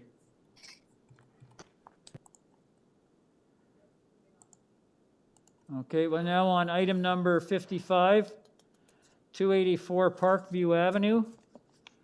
I have one person registered to speak. That's the agent, Ali Shakiri. Are you there, sir? Mr. Chair, Mr. Shakiri had a prior engagement to attend to, and he would like to defer his application. Oh, really? Okay. Okay, if that's what he'd like to do. The agent is not here for number 55. He'd like to defer his application. He couldn't stay. So could we get a motion to defer the application? Okay, Ms. Sankar, as motion to defer. Yeah, through you, Mr. Chair. I'll motion to defer given the circumstances. Okay, thank you. Someone to second that? Mr. Kidd seconds. All those in favor? That motion carries. Item number 55 is deferred until the next available meeting. Now on item number 56, 46 Escort Drive. I have, just a moment. I have 2 people registered to speak. The agent is Perry Edwards. Are you there, sir? Yes, I am. Can I get your full name and address, please? Perry Edwards, 46 Escort Drive, and I'm the owner of the house. Okay, thank you, sir. I just noticed that I'm just going through your application here. I noticed that there are no comments or recommended conditions from staff. There are 2 variances. We have one other person registered to speak. If you, sir, could give us a brief presentation on what you see as the merits of your proposal. Sure. So we're asking for 2 minor variances for a pergola in our backyard. We do have letters of support from some of our neighbors. We were not aware of any neighbors opposing the structure. It's a safe, open structure, pergola, doesn't obstruct any views, doesn't cast shadows on any other properties, and cannot be seen from the street. Happy to answer any other questions. Okay, thank you. Does the committee have any questions of the speaker? There being none, we'll go to the next person on the list. I have a Rick Horenfeld or Ori Uval. Are you there? I am here. Ori's not. Rick Horenfeld. Okay, can I get your full name and address, please? Yeah, Rick Horenfeld, 3 Janey Place. Okay, if you'd like to give us your thoughts on this application. So I'm directly behind the property, and this particular applicant should have been well aware of the bylaws and the restrictions prior to him placing this pergola in his yard. It's already been erected in contradiction to the bylaw, which I find is disrespectful of the whole process. And as a result, it should be made to comply or removed, and then he should have gone for his permissions to make it larger than possible. In his application as well, he talks about any trees that are affected, and there's no, I mean, it's already there, but it's right on top of plenty of other trees that are there. And I just find the whole process, the additional lot coverage, which is not minor, it's a third more than what is allowed in the bylaw. And the ancillary building structure is not minor. It's 25% more than what's allowed in the bylaw. But the mere fact is that he's already gone ahead and done this, and now he's asking for permission afterwards. And this is a bad example to be set as a precedent that people can just go ahead and do what they want and apologize afterwards. So I'm directly behind him, and I'm going through a similar process with my property, where I've gone to Committee of Adjustments and I've gone to TLAB and gone through all the proper steps. But if he's allowed to do this, then I should have just gone ahead and done what I wanted to do and said I'm sorry afterwards. And that's basically all I have to say. This is blatant disrespect of the bylaw and the law and this whole process. Okay, thank you, sir. Does the committee have any questions of the speaker? There being none, we'll go back to Mr. Edwards. You've heard the comments from Mr. Uval, if you'd like to reply. Yes, we had no intent of doing wrong. However, we did build before we did get our application. We were then approached, and we said, absolutely, come to our backyard and see what we have. And we were not aware that we had to have one for an open structure, a pergola. And so we have gone through all the process. We have paid the premium to do so, and to cover the application. And but we had no intent of doing wrong. We simply did do it out of at the wrong moment, and we apologize for that. But we are certainly we have certainly built something that is well within as an acceptable structure. We have gone to all our all of our neighbors and asked them, and they're all quite happy with it. And so we would like to ask for those variants. Okay, thank you, sir. The forestry as well came by, and they said that there's no problem there. From what we can tell, we didn't get any application back saying that we had done anything wrong when it came to the trees. And we had full respect of our trees, and we haven't taken anything down. We just wanted a pergola in our backyard. Okay, thank you. Does the committee have any questions of the speaker? Mr. Khan? Thank you, sir. I would ask Mr. Edwards. Mr. Khan, you have to speak up. We can't hear you. Can you hear me now? Barely. I can hear you. Okay. A little bit, yeah. Mr. Edwards, when you are saying open pergola, what do you mean by open? Sides are open or top is open? What is open? Yes, it's just a structure that the top opens and it has 4 legs. So it's not like a closed in structure. It's simply an aluminum pergola. There's a picture of it, and the top have louvers that open to allow sunlight in or to give you shading. Okay, thank you, sir. Does the committee have any further questions of the speaker? Could I get a motion on this application, please?